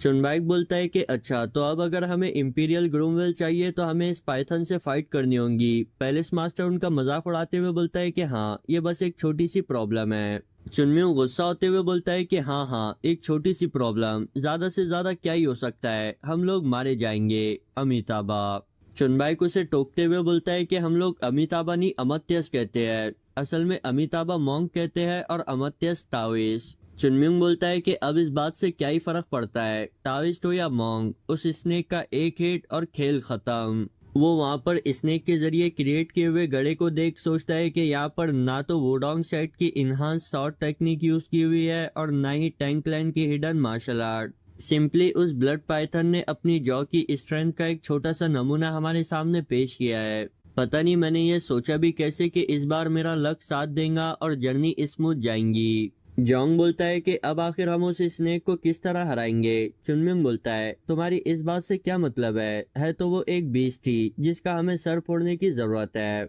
वैसे भी इस दुनिया की 90% प्रॉब्लम्स किसी के सर को फोड़ने से सॉल्व हो जाती है। पैलेस मास्टर उससे बोलते हैं, क्या ये तुम्हारे लिए ठीक रहेगा? चुनमिंग बोलता है कि तुम फिक्र मत करो, मैं जितना दिखता हूँ उससे कई गुना ज्यादा स्ट्रांग हूँ। पैलेस मास्टर उसके इस हौसले को देख खुश होते हुए बोलता है कि ठीक है, फिर अगर तुम्हें यहाँ पर कुछ हो जाता है तो तुम्हारे फ्यूनरल की जिम्मेदारी मैं उठाऊंगा। चुनमिंग भी पूरे गुस्से के साथ बोलता है कि अगर वो स्नेक मुझे जाने बिना मुझ पर अटैक करता है तो फिर देखो मैं उसका कैसे सूप बनाता हूँ। वैसे भी यहाँ कुनमिंग सिटी में काफी लोग भूखे हैं, इस स्नेक के साथ तो 3 दिन की दावत पक्की हो जाएंगी। चुनबाई की ये सुन अपने मनी मन सोचता है कि यार, मैं ये जानता था कि चीजें कुछ इसी तरह जाएंगी। चुनम्यूंग वहां से जाते हुए पैलेस मास्टर से इंपीरियल ग्रूमवेल की लोकेशन के बारे में पूछता है, जिस पर वो इशारे से बताते हैं कि वो इस लेक के उस पार मौजूद है। चुनबैक बोलता है कि एक बात याद रखना कि हमारा मेन टारगेट इंपीरियल ग्रूमवेल है, ना कि वो ब्लड पाइथन। कहीं ऐसा ना हो कि तुम दोनों की फाइट की वजह से हमारी हब डिस्ट्रॉय हो जाए। चुनम्यूंग अपनी स्वॉर्ड निकालते हुए बोलता है कि ठीक है, फिर ये टैंक लैन की तरफ से दिया हुआ गिफ्ट तो काफी कमाल का है। भले ही वो पाइथन कितना ही बड़ा क्यों ना हो, मुझे आज उसकी छुट्टी करवानी है। वो वहां से सीधे ही एक बहुत ही जोरदार जंप लगाता है। हम देखते हैं कि वो एक ही जंप में उस लेक के दूसरी पार पहुंच गया होता है। अब वहां पहुंचकर वो दबे पांव आगे बढ़ते हुए हब को कलेक्ट करने की कोशिश करता है। वो ऐसा करने में कामयाब भी हो गया होता है कि तभी उसे अपने पीछे कुछ महसूस होता है, और फिर वही होता है जिसका हम सभी को डर था। वो ब्लड पाइथन सीधे ही पानी से बाहर आ चुका होता है। चुनम्यूंग उसे देख बोलता है कि यार, गई भैंस पानी में। वो पाइथन बगैर टाइम गंवाए सीधे ही चुनम्यूंग पर एक जोरदार अटैक कर देता है, जिसे कि चुनम्यूंग डॉज करते हुए बोलता है कि हे, क्या मैं इन फ्लावर्स को रखने के बाद फाइट नहीं कर सकता? और फिर अपनी स्वॉर्ड को निकालकर उस पर अटैक करते हुए बोलता है कि ठीक है, फिर वैसे भी तुम्हारी कई सारी ओपनिंग्स मुझे नजर आ रही है। भले ही तुम कितने ही ग्रेट इनहांस बीस्ट क्यों ना हो तो एक बीस्ट ही जिसकी खोपड़ी को मुझे अपनी स्वॉर्ड से बजाना है। चलो देखते हैं कि तुम कैसे मेरे इस इनहांस एनर्जी के अटैक को डिफेंड कर पाते हो। अब यहाँ उस अटैक के कारण बीस्ट को तो कुछ नहीं होता, उल्टा चुनम्यूंग की शॉट टूट जाती है, जिसे देखने के बाद तो चुनम्यूंग का रिएक्शन काफी प्राइसलेस होता है। वो याद करता है कि किस तरह टैंकलैंड के पैट्रियार्च ने इसे टैंकलैंड का ग्रेटेस्ट ट्रेजर बताकर अपनी दोस्ती के तोहफे के नाम पर इसे दिया था। वो सीधे ही पैट्रियार्च को गालियां देते हुए बोलता है कि कमीने, तूने तो हमें पहली ही मुलाकात में चूना लगा दिया। ये शॉट तो अपना जलवा दिखाने से पहले ही टूट गई। दूसरी साइड से वो ब्लड पाइथन भी अपनी गर्दन को थोड़ा मरोड़ते हुए चुनम्यूंग की तरफ देख रहा होता है। चुनमिंग उसे देख बोलता है कि वाह, तो तुम अपनी गर्दन को स्ट्रेच कर रहे हो क्या? मैं भी कई दफा ऐसा किया करता हूँ। मुझे नहीं लगता कि तुम मेरी लैंग्वेज समझ रहे होंगे, लेकिन क्या तुम्हें नहीं लगता कि बगैर स्वॉर्ड के ये फाइट फेयर नहीं होंगी? एटलीस्ट तुम्हें मुझे अपनी स्वॉर्ड को चेंज करने का टाइम तो देना ही चाहिए। मगर वो ब्लड पाइथन चुनमिंग की किसी भी कंडीशन को एक्सेप्ट करने के मूड में नहीं होता। वो सीधे ही चुनमिंग पर अटैक कर देता है, जिस वजह से चुनमिंग भी वहां से दौड़ना स्टार्ट कर देता है और फिर जैसे तैसे उसके अटैक को डॉज करके सीधे ही उसके माथे पर पहुंच जाता है। वो अपनी टूटी हुई स्वॉर्ड में ही इंटरनल एनर्जी को रिलीज करते हुए उस स्नेक के माथे पर अटैक करने लगता है। वो कंटिन्यूअसली उसे कोसते हुए उसे मारने की कोशिश कर रहा होता है, लेकिन हम देखते हैं कि वो अटैक्स उस स्नेक के स्केल्स पर एक सिंगल स्क्रैच भी नहीं लगा पाते, उल्टा इसकी स्वॉर्ड ही दोबारा से टूट रही होती है। ये देख चुनमिंग और ज्यादा परेशान होते हुए बोलता है कि आखिर ये चीज है क्या? मेरी कोई भी शॉर्ट टेक्निक और इंटरनल एनर्जी का मैनिपुलेशन इस पर काम नहीं कर रहा। ये तो बिल्कुल ऐसे हो गया है कि हम एक फुल आर्मर पहने हुए नाइट को छोटी सी लकड़ी से हराने की कोशिश कर रहे हैं। अब वो स्नेक भी चुनमिंग को अपने ऊपर से गिराने की कोशिश करता है, लेकिन चुनमिंग भी उसके स्केल्स को पकड़ते हुए बोलता है कि कमीने, मुझे छोड़ दे। मगर अब वो स्नेक उसे इतने आसानी से तो छोड़ने वाला नहीं था। वो इसे बड़े ही जोरदार तरीके से जमीन में दे मारता है।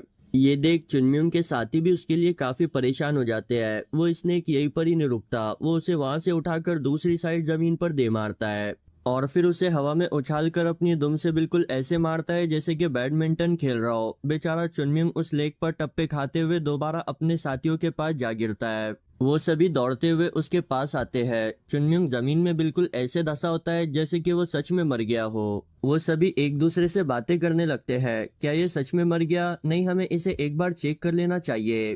तभी चुनम्युंग वहां से उठकर सीधे ही उस स्नेक को गालियां देना स्टार्ट कर देता है। वो बोलता है कि रुक कमीने, अब तो मैं तेरा सूप बना कर ही रहूंगा।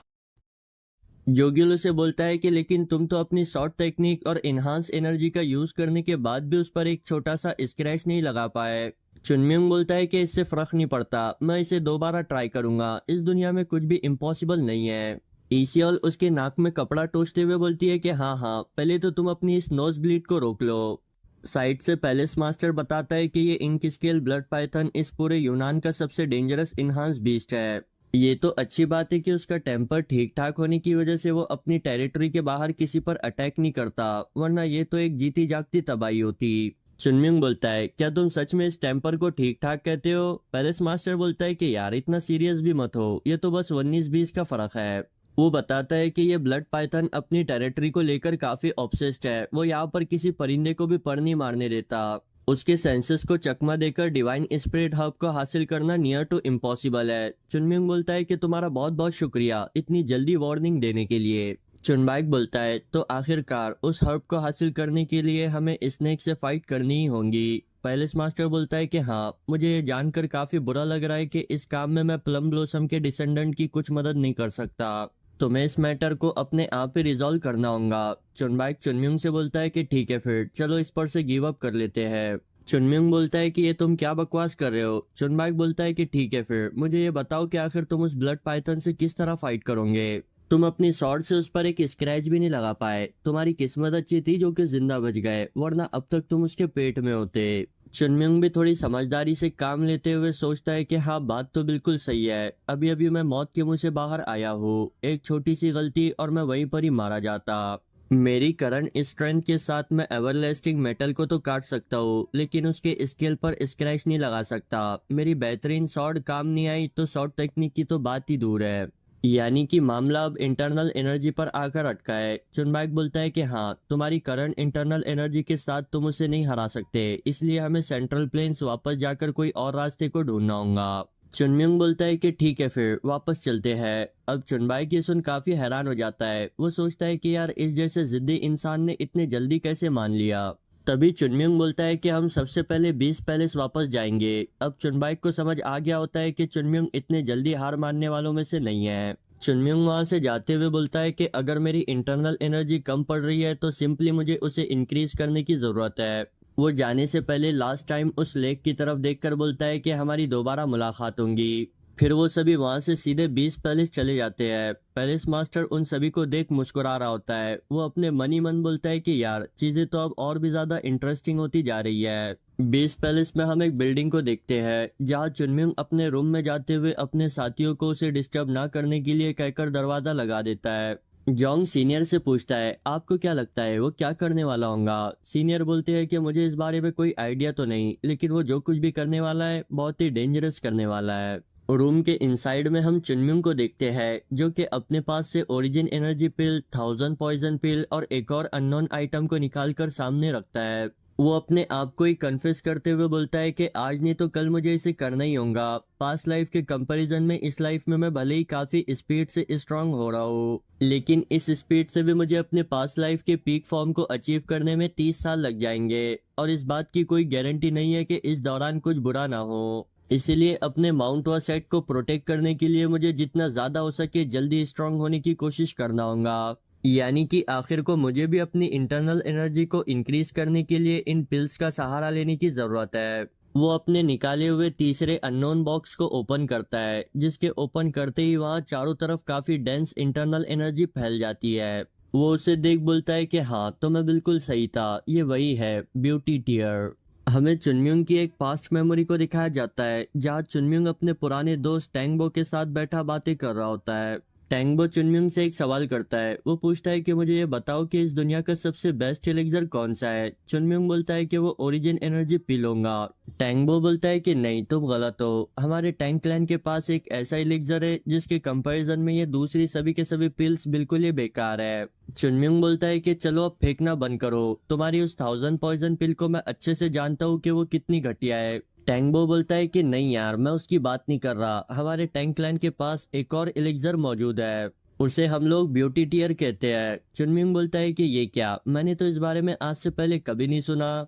टैंगबो बोलता है कि सुनोगे भी कैसे, क्योंकि वो एक पॉइजन है। चुनमिंग बोलता है कि यार ये तुम क्या बकवास कर रहे हो, कभी एलिक्सर कहते हो कभी पॉइजन, लगता है कि तुम्हारा दिमाग खराब हो चुका है। टैंगबो उसे समझाना स्टार्ट करता है। वो बोलता है कि इस ब्यूटी टीयर को हमने इस दुनिया के सभी डेडली पॉइजन्स को मिक्स करके बनाया था। चुनमिंग बोलता है कि अच्छा तो फिर तो वो एक अल्टीमेट पॉइजन बनाऊंगा। टैंगबो बोलता है कि नहीं, असल में उसे बनाने का मकसद तो एक अल्टीमेट पॉइजन को बनाना ही था, लेकिन उसमें मिलाए गए पॉइजन्स ने एक दूसरे के इफेक्ट को नलीफाई कर दिया, जिस वजह से वो एक फेल एक्सपेरिमेंट बन गया। अब चुनमिंग उसकी इतनी कॉम्प्लेक्स बातों को सुनने से एक टफली बजा देता है। टैंगबो फिर से उससे एक सवाल पूछता है। वो बोलता है कि बताओ इनर एनर्जी क्या है। चुनमिंग बोलता है कि ये एक एनर्जी का टाइप है जिसे मार्शल आर्टिस्ट एब्जॉर्ब करता है। टैंगबो बोलता है कि हाँ, हर एनिमल और प्लांट एक फिक्स अमाउंट में एनर्जी को अपने पास रखता है, जबकि एक मार्शल आर्टिस्ट एंडलेसली उसे अपने कोर में इकट्ठा करता रहता है। लेकिन कुछ खास एनिमल जो कि अपना कोर क्रिएट करके एनर्जी एब्जॉर्ब करने में कामयाब हो जाते हैं, उन्हें हम इनहांस बीस कहते हैं। चुनमिंग बोलता है कि यार अब चलो बताओ भी कि तुम मुझे क्या समझाना चाहते हो। टैंगबो फिर से उससे एक सवाल पूछता है कि चलो मुझे ये बताओ, अगर एक वेनमस क्रिएचर एनर्जी इकट्ठा करता है तो वो कहाँ इकट्ठा होंगी। चुनमिंग बोलता है कि उसके पॉइजन में। टैंगबो बोलता है बिल्कुल सही, यानी कि वेनमस बीस का वेनम इनहांस बीस के कोर की तरह है जिसमें एनर्जी इकट्ठा होती है। चुनमिंग ये सुन बोलता है कि यार पता नहीं क्यों मुझे ऐसा लग रहा है कि तुम मुझे स्कैम करने की कोशिश कर रहे हो। टैंगबो सीरियस होते हुए बोलता है कि ब्यूटी टीयर सभी वेनमस बीस के वेनम का कंसंट्रेटेड फॉर्म है, यानी अनलिमिटेड एनर्जी। हमारे टैंक लाइन में उसे एब्जॉर्ब करने के लिए कई सारे एक्सपेरिमेंट किए गए हैं, क्या तुम्हें पता है उसका रिजल्ट क्या निकला था। चुनमिंग क्यूरियस होते हुए पूछता है क्या हुआ था। टैंगबो बोलता है कि ऑफ कोर्स, आखिर को वो है तो एक पॉइजन जिस वजह से वो सभी के सभी मारे गए। अब चुनमिंग को ये सुन काफी गुस्सा आ जाता है और वो सीधे ही टैंगबो की पिटाई करना स्टार्ट कर देता है। टैंगबो उसे रोकते हुए बोलता है कि एक मिनट रुको, लेकिन एक एक्सपेरिमेंट के दौरान कुछ डिफरेंट हुआ। एक आदमी उसे एब्जॉर्ब करने में कामयाब हो गया, लेकिन वो एनर्जी इतनी ज्यादा थी कि वो उसे कंट्रोल नहीं कर पाया और उसके ब्लास्ट की वजह से ऑलमोस्ट हमारा पूरा टैंक क्लैन कोलैप्स होते होते रह गया। इसका मतलब यही है कि ब्यूटी टीयर इस दुनिया का सबसे बेहतरीन एलिक्सर है अगर तुम उसे ढंग से प्योरीफाई कर पाओ तो। और प्रेजेंट टाइम में हमारा चुनम्युंग यही करने के बारे में सोच रहा है। वो बोलता है कि यार ये थ्योरी तो सही है, लेकिन नॉर्मली कोई भी मार्शल आर्टिस्ट किसी भी पॉइजन को प्यूरिफाई करने के लिए उसे अपने बॉडी से बाहर निकाल लेता है, ना कि उसे अपनी बॉडी में एब्जॉर्ब करता, भले ही फिर वो कितना ही प्योर क्यों ना हो। टैंगबो बोलता है कि यार तुम ये कर सकते हो, क्योंकि तुम एक टाओइस्ट हो और टाओइस्ट की इंटरनल एनर्जी सबसे ज़्यादा प्योर होती है किसी भी चीज़ को प्योरीफाई करने के लिए। अब चुनम्युंग को एक आइडिया आता है। वो बोलता है कि मैं इस ओरिजिन एनर्जी पिल से प्योर एनर्जी को एब्जॉर्ब करूंगा और इस 10,000 पॉइजन पिल से मुझे पॉइजन के खिलाफ रेजिस्टेंस मिलेंगी। और अगर इन दोनों ही एनर्जी को मैं अपनी इंटरनल एनर्जी के साथ मिक्स कर दूं तो फिर शायद मैं उस ब्यूटी टीयर की पॉइजनस एनर्जी को प्यूरिफाई करके एब्जॉर्ब कर पाऊंगा। अब यहाँ उसे एक बहुत ही खतरनाक फार्मूला मिल चुका होता है, इसलिए वो बगैर कोई टाइम गमाए उन दोनों ही पिल को खा जाता है और वो पिल भी उसकी बॉडी में इंटर करते ही अपना इफेक्ट दिखाना स्टार्ट करती है। कुछ देर तक उन पिल्स की एनर्जी को अपनी इंटरनल एनर्जी के साथ कंबाइन करने के बाद एक ऐसा मीडियम क्रिएट हो चुका होता है जो कि उस पॉइजनस एनर्जी को प्यूरिफाई करके इंटरनल एनर्जी में कन्वर्ट कर सके। तो फाइनली अब बारी होती है पॉइजनस एनर्जी के भंडार यानी कि उस ब्यूटी टीयर को एब्जॉर्ब करने की। वो उसे पीने से पहले अपने दोस्त से कहता है कि टैंगबो, अगर मैं यहाँ पर फेल होता हूँ तो आफ्टर लाइफ में मैं तुझे नहीं छोड़ने वाला। फिर वो उसे एक ही बारी में पी जाता है। पहले तो उसे ज्यादा कुछ डिफरेंस महसूस नहीं होता, लेकिन जब वो अपने कॉन्शियसनेस सी में इंटर होता है तो उसे वहाँ पॉइजन एनर्जी का एक बहुत ही बड़ा गोला नजर आता है, जिसे देख वो बोलता है कि अच्छा तो यही वो एनर्जी है जिसे मुझे प्योरीफाई करके एब्जॉर्ब करना होगा। वो एनर्जी इतनी ज्यादा पॉइजनस होती है कि सिर्फ उसे टच करने पर ही चुनम्युंग की उंगलियां पिघलना स्टार्ट हो जाती है। लेकिन अब यहाँ से पीछे हटने का भी कोई रास्ता नहीं होता। चुनम्युंग भी अपने जिंदगी और मौत का आखिरी दांव खेलते हुए उस एनर्जी को एब्जॉर्ब करना स्टार्ट कर देता है। कॉन्शियसनेस के बाहर हमें उसके हाथ दिखाए जाते हैं जो कि पॉइजन से बहुत ही बुरी तरह इफेक्ट हो चुके होते हैं। वो पॉइजन उसकी पूरी बॉडी में फैलने लगता है, जिस वजह से उसकी बॉडी किसी बलून की तरह फूल भी रही होती है। वो अपने आप को देख चिल्लाते हुए बोलता है कि ये क्या, आखिर मैं किसी काले सुअर में कैसे तब्दील हो गया। इससे पहले कि मेरी बॉडी किसी बलून की तरह फट जाए, मुझे अपनी इंटरनल एनर्जी का यूज करते हुए इस पॉइजनस एनर्जी को प्यूरिफाई करना होगा। अब वो अपनी इंटरनल एनर्जी को सर्कुलेट करना स्टार्ट करता है, जिस वजह से उसे अपनी पूरी बॉडी में भयानक पेन महसूस हो रहा होता है। वो बोलता है कि चाहे कुछ भी हो जाए, मुझे इस पॉइजनस एनर्जी को अपनी बॉडी से बाहर नहीं जाने देना है, वरना ये सब कुछ बेकार हो जाएगा। किसी भी हालत में मुझे इस पूरी एनर्जी को प्यूरिफाई करके एब्जॉर्ब करना ही होगा। उस रूम के बाहर मौजूद चुनबाइक बोलता है कि यार पता नहीं है क्या ही कर रहा होगा। जो गिल भी बोलता है कि हाँ, इसकी ये खामोशी मुझे और ज्यादा परेशान कर रही है, क्यों ना हम उस रूम में झाके, क्योंकि उसने हमें अंदर आने से मना किया है लेकिन ताक झाक करने से नहीं। सीनियर खुश होते हुए बोलते हैं कि वाह, तुम कभी कभी काफी अक्लमंदी की बातें कर लेते हो। और फिर अगले सीन में उसे अकेले कोई वहां झांकने के लिए भेज दिया जाता है। जोगिल बेचारा पछता रहा होता है कि आखिर उसने ये आइडिया दिया ही क्यों। फिर वो अपनी उंगली से उस दरवाजे में एक छोटा सा सुराख करके वहां से अंदर की ओर झांकने लगता है और फिर अंदर का नजराना करने के बाद वो सीधे ही वहां से दौड़ना स्टार्ट कर देता है। चुनबाइक उसे देख सोच रहा होता है कि यार ऐसी कौन सी चीज है जो कि बच्चों को डरा रही है। तभी उसे भी वहां पर पर्पल एनर्जी दिखाई देती है, जिसे देखने के बाद वो सभी अपनी जान बचाकर भागना स्टार्ट कर देते हैं। लेकिन इस चीज के लिए भी काफी देर हो चुकी होती है, क्योंकि वो एनर्जी का बवंडर पूरी बिल्डिंग को डिस्ट्रॉय कर देता है। उसकी पावर इतनी टेरिफाइंग होती है कि वो सीधे आसमान को जाकर छू रहा होता है। चुनबाइक को तो कुछ समझ नहीं आ रहा होता कि आखिर ये चल क्या रहा है। तभी उसे उस बवंडर के बीचों बीच हमारा चुनम्युंग नजर आता है। अब वो कुछ कह पाता उससे पहले ही जोग्युल उसे वहां से लेकर दौड़ना स्टार्ट कर देता है, क्योंकि चुनम्युंग की एनर्जी अब चारों तरफ फैल रही होती है।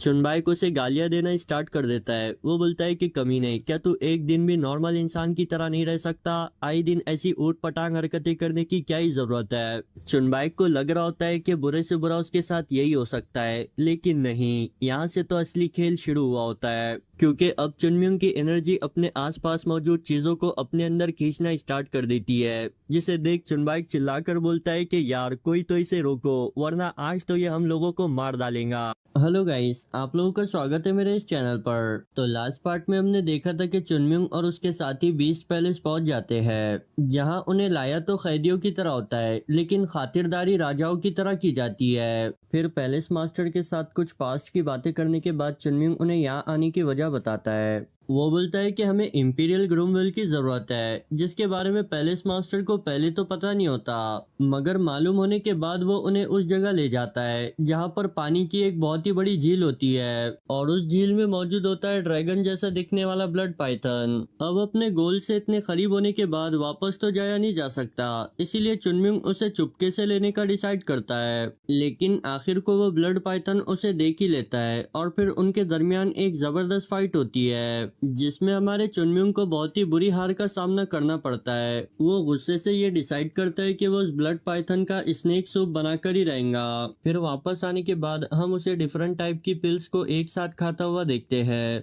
ताकि वो कम टाइम में ज्यादा एनर्जी को हासिल कर सके, और इसी वजह से वहां पर हमें एक बहुत ही बड़ा ब्लास्ट होता हुआ भी दिखाया जाता है। चुनबाइक, जोंग, जोग्युल और ईसियोल भी उसकी चपेट में आने से बाल बाल बचते हैं। तो इस पार्ट के स्टार्ट में हमें आसपास के इलाके को तहस नहस हुआ दिखाया जाता है। चुनमिंग उस धुएं से बाहर आते हुए बोलता है कि चलो चलकर उस स्नेक को पकड़ते हैं, मगर चुनबाइक उस पर चिल्लाते हुए बोलता है कि बस बहुत हुआ, क्या तुम एक दिन भी परेशानी खड़े किए बिना जी नहीं सकते? जरा अपने आसपास देखो तुमने क्या किया।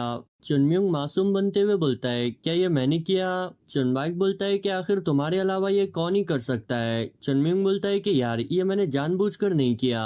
चुनबाइक बोलता है कि बस बहुत हुआ, बेशर्मी की भी हद होती है, चलो अब एटलीस्ट कुछ कपड़े पहन लो। ईसियोल उसे रुमाल देने लगती है, मगर चुनम्युंग बोलता है कि मेरी चड्डी तो अभी भी सही सलामत है। फिर इस धमाके की आवाज से 20 पैलेस के लोग भी वहां आ जाते हैं। उनमें से एक चिल्लाकर बोलता है कि ये तुम लोगों ने क्या कर दिया? हमने तुम्हें इतनी अच्छी तरह से ट्रीट किया और क्या तुम हमें इस तरह रिपे कर रहे हो? चुनबाइक उससे बोलता है कि सर इस चीज के लिए हम आपसे माफी मांगते हैं, मगर चुनमिंग उसे पीछे करते हुए बोलता है कि एक मिनट रुको, मैं बात करता हूँ। लेकिन भाई साहब, उस हल्के से पुश की वजह से ही चुनबाइक काफी ज्यादा दूरी आकर गिरता है। चुनमिंग ये देख बोलता है कि यार लगता है कि मैंने कुछ ज्यादा ही स्ट्रेंथ को यूज कर लिया। चुनबाइक गुस्से से चिल्लाते हुए बोलता है कि कमीने, चल आज देख ही लेते हैं कि कौन किसे मारता है। मगर चुनमिंग बोलता है कि भाई बस करो, सब ये जानते हैं कि अगर हम फाइट करते हैं तो तुम ही मारे जाओगे। तभी कोई जोर से चिल्लाकर बोलता है कि ये तमाशा किसने खड़ा किया? हम देखते हैं कि ये हमारा पैलेस मास्टर होता है। वो मार्शल आर्टिस्ट ग्रीट करते हुए बताते हैं कि ये सब कुछ माउंट वासेट के डिसाइपल्स की हरकत है। वो बूढ़ा कुसड़ और तेल पानी लगाकर कह रहा होता है कि पैलेस मास्टर उसे चुप करा देता है और फिर चुनम्युंग के पास आकर उससे पूछता है, क्या तुमने ग्रेट सक्सेस को हासिल किया? चुनम्युंग मुस्कुराते हुए बोलता है कि ये ग्रेट नहीं, स्मॉल सक्सेस है। अब ये सुन पैलेस मास्टर जोर जोर से हंसने लगता है और चुनम्युंग को धपकी मारते हुए बोलता है कि एक इंसान का इतना एम्बिशियस होना तो बनता है, चलो आज तुम्हारी इस सक्सेस को मिलकर सेलिब्रेट करते हैं। तभी पीछे से वो मार्शल आर्टिस्ट बोलता है कि पैलेस मास्टर, इन लोगों ने हमारी बिल्डिंग्स को डिस्ट्रॉय किया, ये लोग क्रिमिनल है जिन्हें आपको पनिश करना चाहिए। पैलेस मास्टर बोलता है कि अच्छा, तो यहाँ हमारे गेस्ट ने इतनी बड़ी सक्सेस को अचीव किया और तुम मुझे सिर्फ कुछ बिल्डिंग्स के डिस्ट्रॉय होने की वजह से उसे पनिश करने के लिए कह रहे हो? आखिर कब से मेरे पैलेस में इतने बेवकूफ लोग जमा हो गए? चुनम्युंग बोलता है कि अरे नहीं, गुस्सा मत करो, ये लोग सिर्फ इसीलिए नाराज है क्योंकि ये इस जगह को पसंद करते हैं। पैलेस मास्टर बोलता है कि आखिर गुस्सा कैसे ना करूं, मैंने भी अपनी जवानी के टाइम कई सारी बिल्डिंग्स को गिराया। मार्शल आर्ट ट्रेन करते वक्त ऐसे इंसिडेंट होते रहते हैं। आप चुनम्युंग को जबान चढ़ाता हुआ देख ही सकते हैं। पैलेस मास्टर बोलता है कि आज शाम भी दावत रखी जाएंगी, मगर चुनम्युंग उसे मना कर देता है। वो बोलता है कि हमें सबसे पहले तो उस पाइथन को पकड़ने जाना होगा ताकि हम तुम्हारी दावत में उसे साइड डिश की तरह यूज कर सके। पैलेस मास्टर भी हंसते हुए बोलता है कि हाँ क्यों नहीं। फिर हम उन्हें जंगल के रास्ते से जाता हुआ देखते हैं। चुनबाइक चुनम्युंग से पूछता है, क्या तुम्हारी इंटरनल एनर्जी इंक्रीज हुई? चुनम्युंग बोलता है कि हाँ, लेकिन इस चक्कर में मैं मरते मरते बचा हूँ। वो हमें बताता है कि उसने उस पॉइजनस एनर्जी के छोटे से फ्रैक्शन को एब्जॉर्ब किया और वो छोटा सा पार्ट ही काफी था हमारी चुनम्युंग की एनर्जी को दोगुना करने के लिए। इससे आप ये अंदाजा लगा सकते हो कि वो एनर्जी कितनी ज्यादा होंगी। चुनम्युंग अपनी शॉट निकालते हुए बोलता है कि अब हिसाब बराबर करने का टाइम आ चुका है। जोग्युल चिल्लाकर उसे बोलता है कि लेकिन तुम्हारी शॉट तो टूटी हुई है। चुनम्युंग और आगे जाते हुए बोलता है कि अब इस चीज से फर्क नहीं पड़ता। वो जोर से चिल्लाकर स्नेक को बाहर आने के लिए कहता है हम देखते हैं कि वो स्नेक भी पानी से बाहर आ गया होता है। चुनम्युंग चिल्लाकर बोलता है कि कमीने, आज तो मैं तेरा सूप बनाकर ही रहूंगा। फिर वो सीधे ही उसकी ओर जंप लगा देता है। हम देखते हैं कि वो इंटरनल एनर्जी का यूज करते हुए पानी पर दौड़ रहा होता है। स्नेक भी उसे अपनी ओर आता देख उस पर अटैक करता है। हमें दोनों को ही एक दूसरे की तरफ बढ़ता हुआ दिखाया जाता है और बिल्कुल लास्ट मोमेंट पर चुनम्युंग उसके अटैक को हवा में ही डॉज करके उसके ऊपर पहुंच जाता है। हमें उसके हाथ में इंटरनल एनर्जी से चमचमाती हुई शॉट दिखाई जाती है, जिसका यूज वो उस स्नेक की अकल को ठिकाने लगाने के लिए करता है। मगर स्नेक ठहरा जिद्दी आदमी, एक बारी में कहाँ मानने वाला था। चुनम्युंग भी उसे एक और बार हिट करता है। जोंग जोग्योल से बोलता है कि यार क्या अभी अभी तुमने कुछ आवाज सुनी? जोग्योल बोलता है कि हाँ, ऐसा लगता है कि उस स्नेक की खोपड़ी क्रैक हो गई है। चुनबाइक भी बोलता है कि भले ही चुनम्युंग के अटैक उस स्नेक के स्केल्स को चीर नहीं पा रहे, लेकिन उनका इम्पैक्ट वो फील कर पा रहा है। अब चुनम्युंग के तीसरी बार हिट करने की वजह से वो स्नेक सीधे ही पानी में चला जाता है। अब उसे भी इस मार की वजह से काफी गुस्सा आया होता है। वो सीधे ही चुनम्युंग को लेकर एक पहाड़ से जा टकराता है और फिर कंटिन्यूसली वहां पर अपने सर को मारने लगता है ताकि चुनम्युंग को खत्म कर सके। चुनबाइक भी ये देख घबराते हुए बोलता है कि अरे नहीं, अगर ऐसे ही चलता रहा तो चुनम्युंग मारा जाएगा, हमें कुछ भी करके उसे बचाना होगा। लेकिन तभी वो देखता है कि हमारा चुनम्युंग तो उसके माउथ पर बैठा है। लेकिन फिर से उसका एक्सप्रेशन चेंज हो जाता है, क्योंकि हम देखते हैं कि वो स्नेक अब चुनम्युंग को गिराने के लिए अपने आप को झंझोड़ने लगता है और इस चक्कर में वो जा रहा होता है इंपीरियल ग्रूमवेल की तरफ। चुनबाइक चिल्लाकर चुनम्युंग से कहता है कि कुछ भी करके उसे रोको। चुनम्युंग भी ये देख अपने पैरों में इंटरनल एनर्जी का यूज करते हुए उसे रोकने की कोशिश करता है। और भाई हमारी इंपीरियल ग्रोमवेल तो काफी बाल बाल बची होती है। चुनम्युंग गुस्से से उस स्नेक पर अटैक करते हुए बोलता है कि बेवकूफ कहीं के, मैंने तुझसे कहा ना कि हमें यहाँ पर फाइट नहीं करनी। उस अटैक की वजह से स्नेक काफी दूर जाकर गिरता है और भाई अब उसका भी ईगो हर्ट हो गया होता है। वो अपने अजीबोगरीब पर निकाल कर एक जोरदार चीख लगाता है, जिसे सुन वहां मौजूद सभी लोग अपने कानों को बंद कर देते हैं, सिवाय पैलेस मास्टर के। और पता नहीं क्यों मुझे ऐसा लग रहा है कि यह बंदा पहले भी उस स्नेक से फाइट कर चुका है। चुनम्युंग भी उस स्नेक से बोलता है कि अच्छा, तो क्या अब तुम्हें गुस्सा आ रहा है? इसलिए कहा जाता है कि कभी भी अपने अपोनेंट को देख दिखाकर चूज करना चाहिए। वो स्नेक फिर से चुनम्युंग पर अटैक करता है। चुनम्युंग भी अपनी जबरदस्त एनर्जी को रिलीज करने लगता है। इस बार उसके ऑरा का कलर चेंज हो गया होता है। वो बोलता है कि अब मैं स्ट्रेंथ के अगेंस्ट में स्ट्रेंथ यूज करूंगा। और फिर बहुत ही लंबे समय बाद हम फिर उसे 24 movement of plum blossom shot technique को परफॉर्म करता हुआ देखते हैं। हर बार की तरह इस बार भी वो टेक्निक हमें बिल्कुल भी डिसअपॉइंट नहीं करती। चुनम्युंग उस स्नेक पर एक जोरदार स्लैश लगाता है और हमें बताता है कि वो अपनी करंट इंटरनल एनर्जी के साथ इस टेक्निक की सिर्फ हाफ पावर को ही रिलीज कर पाया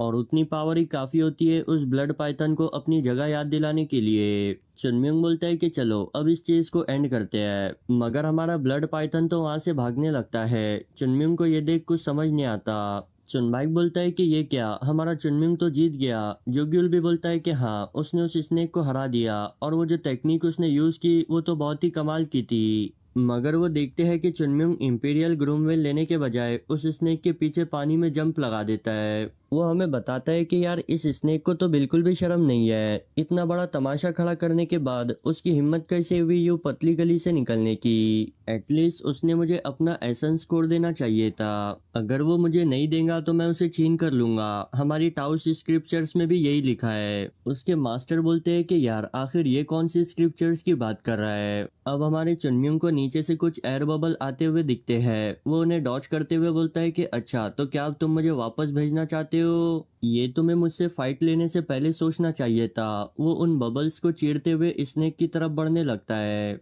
हमें उन दोनों के बीच एक और क्लैश को दिखाया जाता है। चुनम्युंग उससे कह रहा होता है कि मुझे अपना एसेंस कोड दे दे, तभी उसे पानी के अंदर सफोकेशन होने लगती है। उसके पास ज्यादा टाइम नहीं होता, इसलिए वो एक और बार प्लम ब्लॉसम टेक्निक को परफॉर्म करने लगता है। वो स्नेक से बोलता है कि तुम काफी स्ट्रांग थे, बस अगली लाइफ में इंसानों से भिड़ने की कोशिश मत करना। तभी वो कुछ देख बहुत ही हैरान हो जाता है। फिर हमें पानी के ऊपर का सीन दिखाया जाता है, जहां हमारे माउंट वर्साइड के डिसाइपल इंपीरियल ग्रूमवेल को लपेट रहे होते हैं। जोग्युल जोंग से बोलता है कि सीनियर, उन्हें मिट्टी के साथ निकालो। फिर उन सभी को इकट्ठा करने के बाद चुनबाइक बोलता है कि हमें उस ब्लड पाइथन के आने से पहले यहाँ से निकलना होगा। तभी उसका किसी चीज से टकराव होता है। वो बोलता है कि ये क्या, यहाँ एक वॉल कैसे आ गई? हम देखते हैं कि ये असल में पैलेस मास्टर होता है, जो कि उससे बोलता है कि उस डिवाइन स्पिरिट हर्ब को मेरे हवाले करो। चुनबाई की ये सुन काफी परेशान हो गया होता है। वो सोचता है कि आखिर अचानक से इसे क्या हो गया, क्या ये इतने लंबे समय से हमारा इस्तेमाल कर रहा था।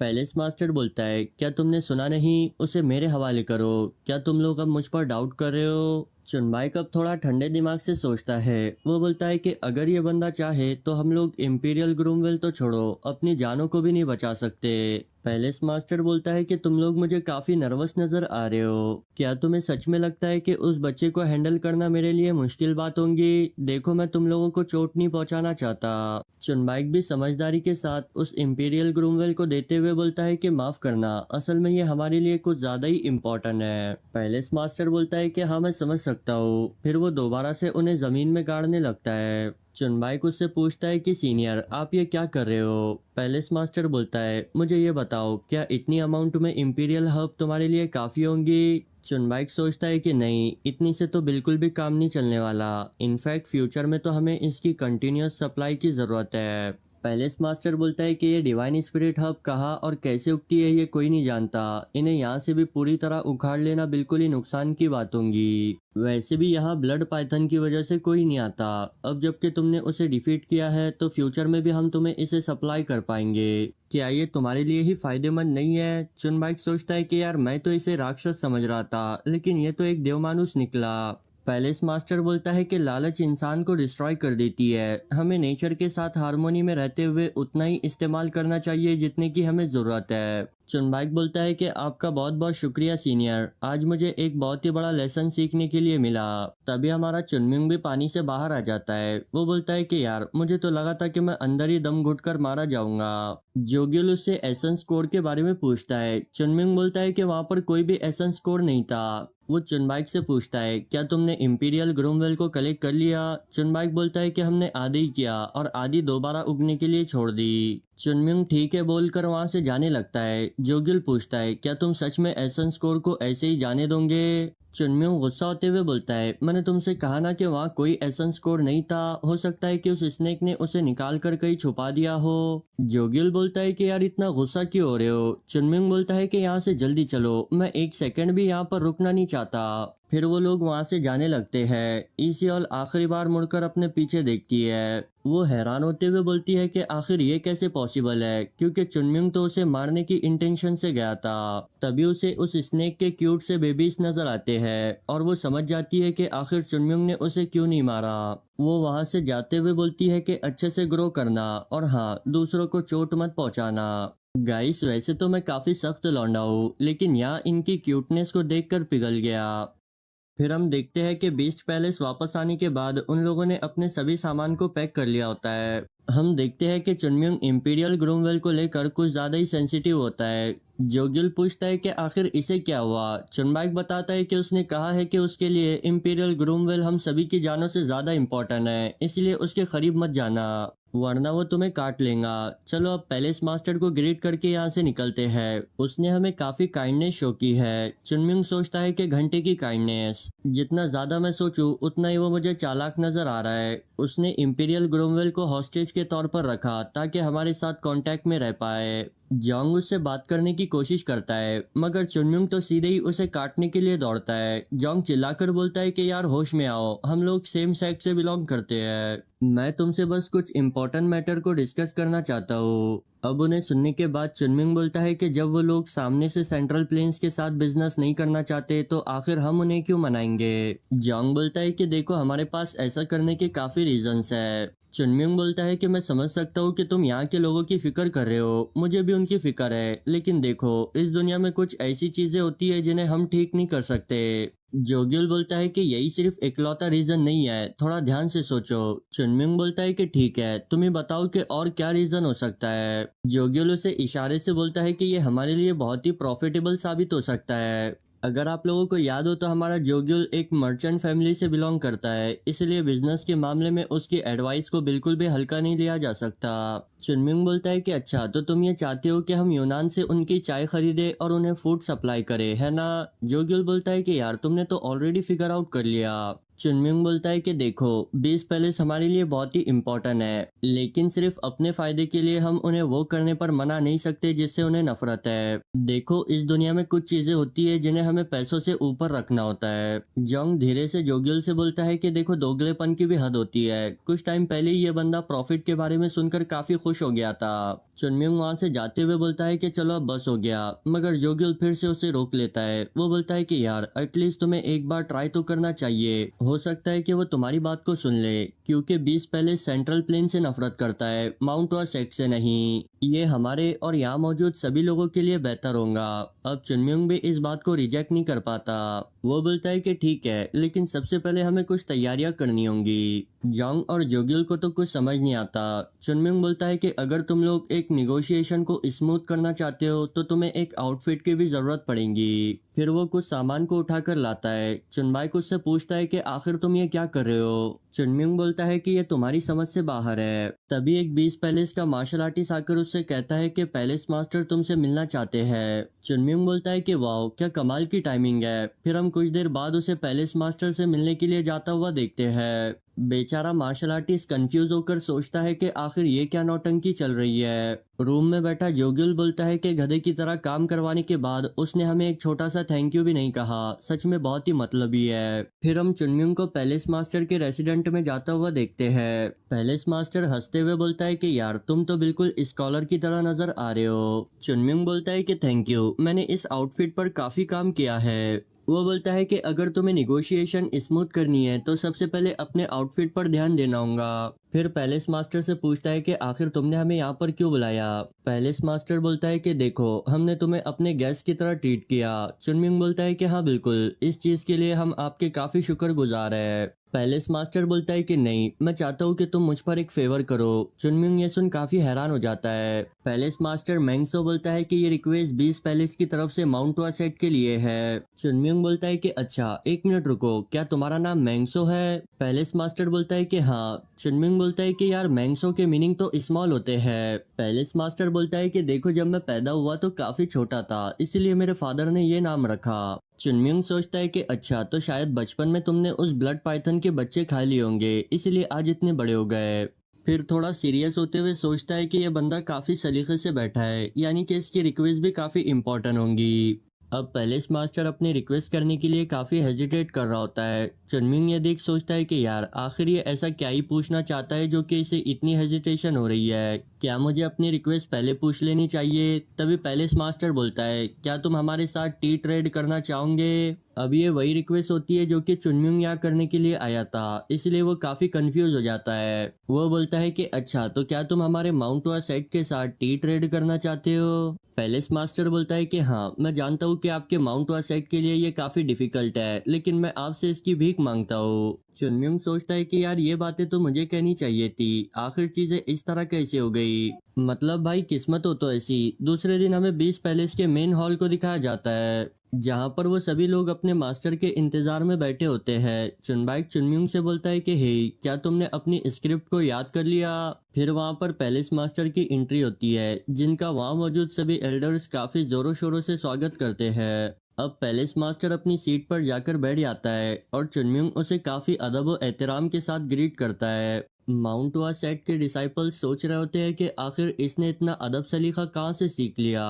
पैलेस मास्टर बोलता है कि ग्रेट प्लम ब्लॉसम के डिसेंडेंट, बताओ तुम मुझसे क्या रिक्वेस्ट करना चाहते हो। सीन फिर से पास्ट में शिफ्ट होता है, जहाँ पैलेस मास्टर बोलता है कि मैं जानता हूँ कि ये तुम्हारे लिए बहुत ही डिफिकल्ट होगा, लेकिन इस काम को माउंट वासेट के अलावा और कोई नहीं कर सकता। चुनमिंग बोलता है कि मुझे एक बात बताओ, क्या तुम्हें यूनान की करंट सिचुएशन के बारे में पता है? पैलेस मास्टर बोलता है कि हाँ, क्या मैं तुम्हें अंधा दिखाई देता हूँ? मेरी फोर्सेस पूरे यूनान में फैली हुई है। चुनमिंग बोलता है कि अच्छा, तो अभी तक तुमने कुछ किया क्यों नहीं? पैलेस मास्टर बोलता है कि अच्छा, मैं जानता हूँ कि तुम्हारी नज़र में मैं एक किंग हूँ, लेकिन मेरे भी हाथ बंधे हुए हैं। क्योंकि सेंट्रल प्लेन से ट्रेड ना करने का डिसीजन मेरे पूर्वज ने लिया है, जिसे रिजेक्ट करने की पावर मेरी अथॉरिटी में भी नहीं है। चुनमिंग सोचता है कि अच्छा, यानी कि अथॉरिटी सिर्फ और सिर्फ स्ट्रेंथ होने की वजह से नहीं आती, स्पेशली बीस पैलेस जैसी जगह पर जहाँ पर हिस्ट्री को इतना ज्यादा माना जाता है। पैलेस मास्टर बोलता है कि यहाँ की पब्लिक भी सेंट्रल प्लेन्स के लोगों को वेलकम नहीं करना चाहती। अगर मैं जबरदस्ती करने की कोशिश करूंगा तो वो लोग प्रोटेस्ट पर उतर आएंगे। चुनमिंग बोलता है कि लेकिन खाने की किल्लत की वजह से तो उनकी जान दांव पर लगी है। पैलेस मास्टर चुनमिंग को बताता है कि इंसान कभी भी सिर्फ अनाज से अपने पेट को नहीं भरता, कुछ चीजें होती है जिन्हें हमें ध्यान में रखना चाहिए। उन सेंट्रल प्लेन्स के लोगों ने हमें जानवरों से भी बदतर ट्रीट किया, हमारा मजाक उड़ाया, हमें बारबेरियन कहा। क्या तुम्हें लगता है कि हम इतने आसानी से इसे भूल जाएंगे? यही रीजन है कि इतना भूखा होने के बाद भी कोई सेंट्रल प्लेन्स के साथ ट्रेड नहीं करना चाहता। लेकिन मैं यहाँ अपने लोगों को भूख से मरता हुआ नहीं देख सकता। इसी वजह से मैंने वेस्टर्न रीजन में टी को सप्लाई करके वहाँ से अनाज को खरीदा, लेकिन अब वो ट्रांजिशन भी लिमिट पर आ चुकी थी और तभी तुम लोगों की एंट्री हुई। चुनमिंग बोलता है कि एक मिनट रुको, वो जो काइंडनेस तुमने हमें शो करी, क्या वो सब कुछ इसी वजह से था? पैलेस मास्टर बोलता है कि देखो, इतना सरप्राइज मत हो, तुम्हारी तरह हर कोई मुझसे पहली बार मिलने पर मुझे डल समझ बैठता है। चुनमिंग सोचता है कि भाई आखिर कौन ही इतने बड़े शरीर वाले इंसान को स्मार्ट समझेगा। ये कहना गलत नहीं होगा कि ये बंदा एक भालू के शरीर में छुपी हुई लोमड़ी की तरह है। पैलेस मास्टर बोलता है कि मैं तुमसे भीख मांगता हूँ, मैं अपने यूनान के लोगों को यूं भूख के मारे तड़पता हुआ नहीं देख सकता, इसलिए प्लीज मेरी मदद करो। चुनमिंग थोड़ी टफ एक्टिंग करते हुए बोलता है कि अच्छा ऐसी बात है, मैं समझ सकता हूँ। और इनसाइड में हम देखते हैं कि वो अपनी खुशी कंट्रोल करने की कोशिश कर रहा होता है। पैलेस मास्टर उससे बोलता है, क्या ये तुम्हारे लिए इतना डिफिकल्ट है? चुनमिंग ऊपर ऊपर से तो हाँ बोलता है, मगर इनसाइड में उसे अपनी खुशी कंट्रोल नहीं हो रही होती। वो बोलता है कि मैंने उन सांप के बच्चों पर थोड़ी काइंडनेस क्या दिखा दी, मुझे इतना बड़ा इनाम मिल गया। भाई साहब, अब तो पैसा ही पैसा होगा। पैलेस मास्टर उसे यूं थरथर कांपता देख सोचता है कि जरूर ये इसके लिए काफी डिफिकल्ट होगा, इसलिए वो उससे बोलता है कि जाने दो, तुम्हें अपने ऊपर ज्यादा जोर डालने की जरूरत नहीं है, हम कोई और रास्ता निकाल लेंगे। चुनमिंग बोलता है कि एक मिनट, ये तुम क्या बात कर रहे हो? क्या तुम्हें लगता है कि यहाँ पर डिफिकल्टी मैटर करती है? सबसे इम्पोर्टेंट बात यह है कि माउंट वेसेक्ट और बीस पैलेस एक दूसरे के दोस्त है। पैलेस मास्टर बोलता है, क्या फ्रेंड्स? चुनमिंग बोलता है कि हाँ, पक्के फ्रेंड्स। वो नाटक स्टार्ट करते हुए बोलता है कि मैं ये इमेजिन भी नहीं कर सकता कि बीस पैलेस ने अब तक क्या कुछ सहा होगा। इस दुनिया में ऐसा कोई भी नहीं है जो कि माउंट वेसेक्ट और बीस पैलेस की परेशानियों को समझ सके। हमने एक साथ मिलकर डिमोनिक कल्ट को हराया, लेकिन ये कमीने लोग ढंग से ग्रेटिट्यूड शो करना भी नहीं जानते। सच कहूँ तो हम दोनों ही एक कश्ती के मुसाफिर हैं। पैलेस मास्टर बोलता है कि हाँ, माउंट वेसेक्ट की कंडीशन को सुनकर मुझे भी काफी गुस्सा आया था। चुनमिंग बोलता है कि तुम फिक्र मत करो, हमारा माउंट वेसेक्ट तुमसे चाय को खरीद कर तुम्हें अनाज फराम करेगा। पैलेस मास्टर बोलता है कि वाओ, इस तरह तो तुम हमारे बेनिफेक्टर बन जाओगे। चुनमिंग दौड़ता हुआ जाकर एक कागज पेन को ले आता है और बोलता है कि सिर्फ बेनिफेक्टर बोलने से काम नहीं चलने वाला, हमारे पास रिटर्न डॉक्यूमेंट होने चाहिए। इस पर लिखा हुआ है कि अगले 100 सालों तक तुम माउंट वेसेक्ट के साथ ही अपनी ट्रेड करोगे। अगर तुम यहाँ अंगूठा लगा देते हो तो हमारी रिलेशनशिप पर कोई डाउट नहीं कर पाएगा। पैलेस मास्टर बोलता है कि यार, क्या तुम कुछ ज्यादा ही प्रोटेक्टिव नहीं हो रहे हो? चुनमिंग बोलता है कि अरे नहीं नहीं, ये तो बस कुछ डिटेल है जिन्हें कि आपको फिल करना चाहिए। पैलेस मास्टर सोचता है कि पता नहीं क्यों मुझे ऐसा फील हो रहा है जैसे कि यहाँ पर मुझे स्कैम किया जा रहा है। वो चुनमिंग से बोलता है, मैंने तुम्हें इस रिक्वेस्ट के लिए इसीलिए चूज किया क्योंकि मैंने देखा कि तुम इविल नहीं हो। अगर तुम उस स्नेक के बच्चों को देखने के बाद भी उस पर काइंडनेस नहीं दिखाते तो मैं तुम्हें इस रिक्वेस्ट के लिए कभी चूज नहीं करता। इसीलिए मुझसे ये प्रॉमिस करो कि भले ही तुम्हें इस डील से कितना ही फायदा क्यों ना हो, तुम यूनान की कंडीशन को जरूर सुधारोगे। चुनमिंग भी इस बात पर खुशी खुशी राजी हो जाता है। फिर पैलेस मास्टर भी उन डॉक्यूमेंट्स पर अपना सिक्का लगाता है। चुनमिंग हमें बताता है कि अब उसके पास यूनान की ट्रेडिंग के सभी राइट्स मौजूद है। भले ये सारी चीजें अभी हुई है, लेकिन इस बंदे ने इन सबको अपने माइंड में काफी लंबे समय पहले ही प्रेडिक्ट कर दिया था। सच में ये काफी स्मार्ट है। अब पैलेस मास्टर चुनमिंग से बोलता है कि मुझे तुम्हारा भी यहाँ पर थंब चाहिए। चुनमिंग पूछता है, लेकिन क्यों? पैलेस मास्टर बोलता है कि यार, क्या तुम फ्यूचर के स्ट्रॉन्गेस्ट स्वॉर्डमैन नहीं बनने वाले? चुनमिंग भी इस बात पर एग्री करते हुए अपने थंब प्रिंट को भी लगा देता है। फिर पैलेस मास्टर थोड़ा एम्बेरस होते हुए बोलता है कि चुनमिंग, मुझे तुमसे एक और रिक्वेस्ट करनी है। चुनमिंग भी थोड़ा नॉटी होते हुए बोलता है कि हाँ हाँ, बताओ वो कौन सी रिक्वेस्ट है? और अभी प्रेजेंट टाइम में चुनम्यूंग जो नौटंकी कर रहा है, असल में यही पैलेस मास्टर की रिक्वेस्ट है। वो पैलेस मास्टर से बोलता है कि आप हमारे इतने दूर से आने पर थोड़ा तरस खाए और हमें यूनान के साथ टी ट्रेड करने की परमिशन दे। पैलेस मास्टर भी अपने पार्ट को प्ले करते हुए एक जोरदार चीख मारता है और बोलता है कि आखिर तुम्हारी हिम्मत कैसे हुई यहाँ पर इस बात को करने की। क्या तुम ये नहीं जानते कि सेंट्रल प्लेन्स के साथ ट्रेड करना हमारे एंसेस्टर्स के जरिए फॉरबिडन किया गया है। चुनम्यूंग बोलता है कि लेकिन सेंट्रल प्लेन्स के कई सारे मर्चेंट गिल्ड चोरी छुपी यहाँ पर आते रहते हैं। पैलेस मास्टर चिल्लाते हुए बोलता है कि अच्छा, तो क्या अब तुम हमारा मजाक बनाने की कोशिश कर रहे हो। चुनम्यूंग बोलता है कि नहीं, मैं बस ये चाहता हूँ कि आप सेंट्रल प्लेन की इस सरजमीन पर सिर्फ एक मर्चेंट ग्रुप को आने की इजाजत दे। इस तरह आपके एंसेस्टर की लेगेसी की भी रिस्पेक्ट की जाएंगी। वहां मौजूद सभी एल्डर्स ये सुनकर एक दूसरे की तरफ देखने लगते हैं। पैलेस मास्टर बोलता है कि अच्छा, ये बताओ कि तुम्हारे बात की गारंटी क्या है। चुनमिंग बोलता है कि हम प्लम ब्लॉसम शॉर्ट सेंड के डिसेंडेंट है, जिन्होंने कई सालों तक सेंट्रल प्लेन्स का जुल्म सहा है। अगर यूनान के लोग ही हमें नहीं समझेंगे तो हम दूसरों से क्या ही एक्सपेक्ट कर सकते हैं। पैलेस मास्टर बोलता है कि लेकिन फिर भी ये बताओ कि तुम ये कैसे प्रूव करोगे कि तुम दूसरे सेंट्रल प्लेन्स के लोगों से डिफरेंट हो। चुनम्यूंग बोलता है कि इसे हम अपने एंसेस्टर की टीचिंग्स को फॉलो करते हुए प्रूव करेंगे। जिस तरह पास्ट में उन्होंने 20 पैलेस को प्रोटेक्ट किया था, हम भी उसे प्रोटेक्ट करने की कोशिश करेंगे। साइड में खड़ा चुनबाई की ये देख हैरान होते हुए बोलता है कि यार, आखिर हमारा चुनम्यूंग कब से इतनी अच्छी बात करने लगा। लगता है कि उसने पूरी स्क्रिप्ट को ही मेमोराइज कर दिया है। मगर बेचारी की काली जबान, हम देखते हैं कि चुनम्यूंग अच्छा बोलते बोलते अटक जाता है। मगर अब हमारा चुनम्यूंग तो चुनम्यूंग है, वो सीधे अपने हाथ पर लिखी हुई स्क्रिप्ट में आगे की लाइन को देखने लगता है। चुनबाइक और पैलेस मास्टर ये देख घबराते हुए सोचते हैं कि यार, कहीं ये हमारे किए कराए पर पानी ना फेर दे। मगर चुनम्यूंग अपने स्क्रिप्ट की आखिरी लाइन को कंटिन्यू करते हुए बोलता है कि आप हमारे माउंट सेट की सिंसियरिटी को ध्यान में रखते हुए फैसला ले। इस दुनिया में कोइंसिडेंस जैसी कोई चीज नहीं होती। अगर 20 पैलेस के एंसेस्टर्स का हमें यहाँ लाने का इंटेंशन नहीं होता तो हम लोग आपस में कभी नहीं मिलते। पैलेस मास्टर भी ये सुन सुकून की सांस लेता है और फिर पूछता है कि अच्छा, तो तुम्हारे हिसाब से हमारे एंसेस्टर्स ने तुम्हें यहाँ पर बुलाया है। चुनम्यूंग बोलता है कि हाँ, तुम ऐसा समझ सकते हो, और फिर सोचता है कि चलो, मेरी स्क्रिप्ट तो यहीं पर ही एंड होती है। वो बताता है कि उनका इतना तमाशा खड़ा करने का मेन ऑब्जेक्टिव यहाँ मौजूद सभी एल्डर्स को कन्विंस करना था, और उसे ऐसा लगता है कि इतने से काम चल जाएगा। पैलेस मास्टर वहाँ मौजूद सभी लोगों से उनकी राय पूछता है।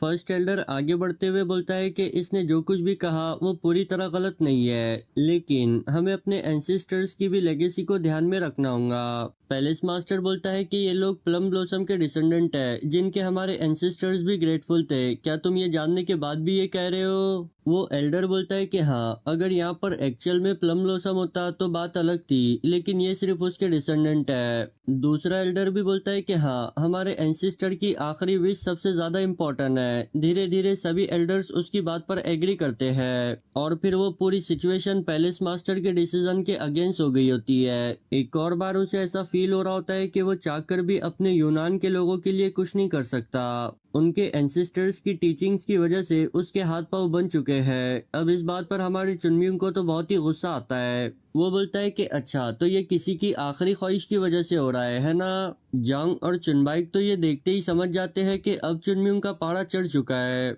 वो उसे रोकने के लिए आगे बढ़ते हैं, मगर चुनम्यूंग तो उन्हें सिर्फ एक बार घूर कर ही पीछे गिरा देता है। वो बोलता है कि चलो बताओ, आज तुम्हारे एंसेस्टर की आखिरी विश को सुनी लेते हैं। वो चिल्लाकर बोलता है, क्या तुम में से किसी को सुनाई नहीं देता, मुझे अपने एंसेस्टर की आखिरी विश को बताओ। एक एल्डर बताता है कि सेंट्रल प्लेन के लोगों से किसी भी किस्म के ताल्लुकात को नहीं रखना, यही हमारे एंसेस्टर की आखिरी विश थी। चुनम्यूंग बोलता है कि अच्छा, उस पीस मर्चेंट गिल्ड और दूसरे मर्चेंट एसोसिएशन के बारे में क्या, जो यहाँ आकर तुम्हारे साथ चोरी छुपे बिजनेस कर रहे हैं, क्या तुम उनके बारे में बात नहीं करने वाले।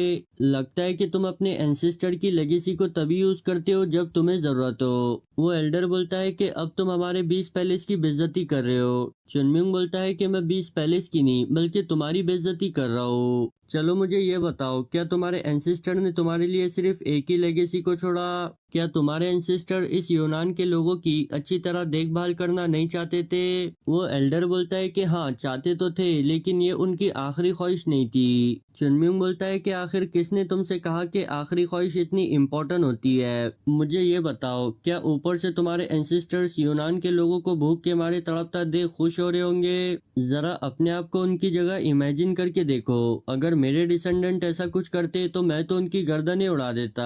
वो एल्डर बोलता है कि तुम अब कुछ ज्यादा ही रेकलेस हो रहे हो, हमने अपने एंसेस्टर की। तभी चुनमिंग उसकी बात काटते हुए बोलता है, जो लोग दूसरों को सही तरीके से जज करना नहीं जानते वही अपने एंसेस्टर्स की बातों को बीच में लाते हैं। क्या तुम्हें सच में लगता है कि कोई भी एंसेस्टर अपने डिसेंडेंट को उसे इतने ब्लाइंडली तरीके से फॉलो करने के लिए कहेगा? नहीं, एक पेरेंट कभी ये नहीं चाहेगा कि उनका बच्चा कठपुतली की तरह बगैर किसी समझबूझ के उन्हें फॉलो करे। वो जॉन्ग को पकड़कर बीच में ले आता है और बोलता है कि इस बंदे ने यहाँ के लोगों को खाना खिलाने के लिए अपना सब कुछ बेच दिया, यहाँ तक कि अपनी सॉर्ड भी। मुझे ये बताओ, क्या तुम्हारे एंसेस्टर ऊपर से इसे देखकर खुश होंगे या फिर तुम्हें, जो कि उन्हें भूखा छोड़ रहे थे? अब इस बात का उस एल्डर के पास जवाब नहीं होता।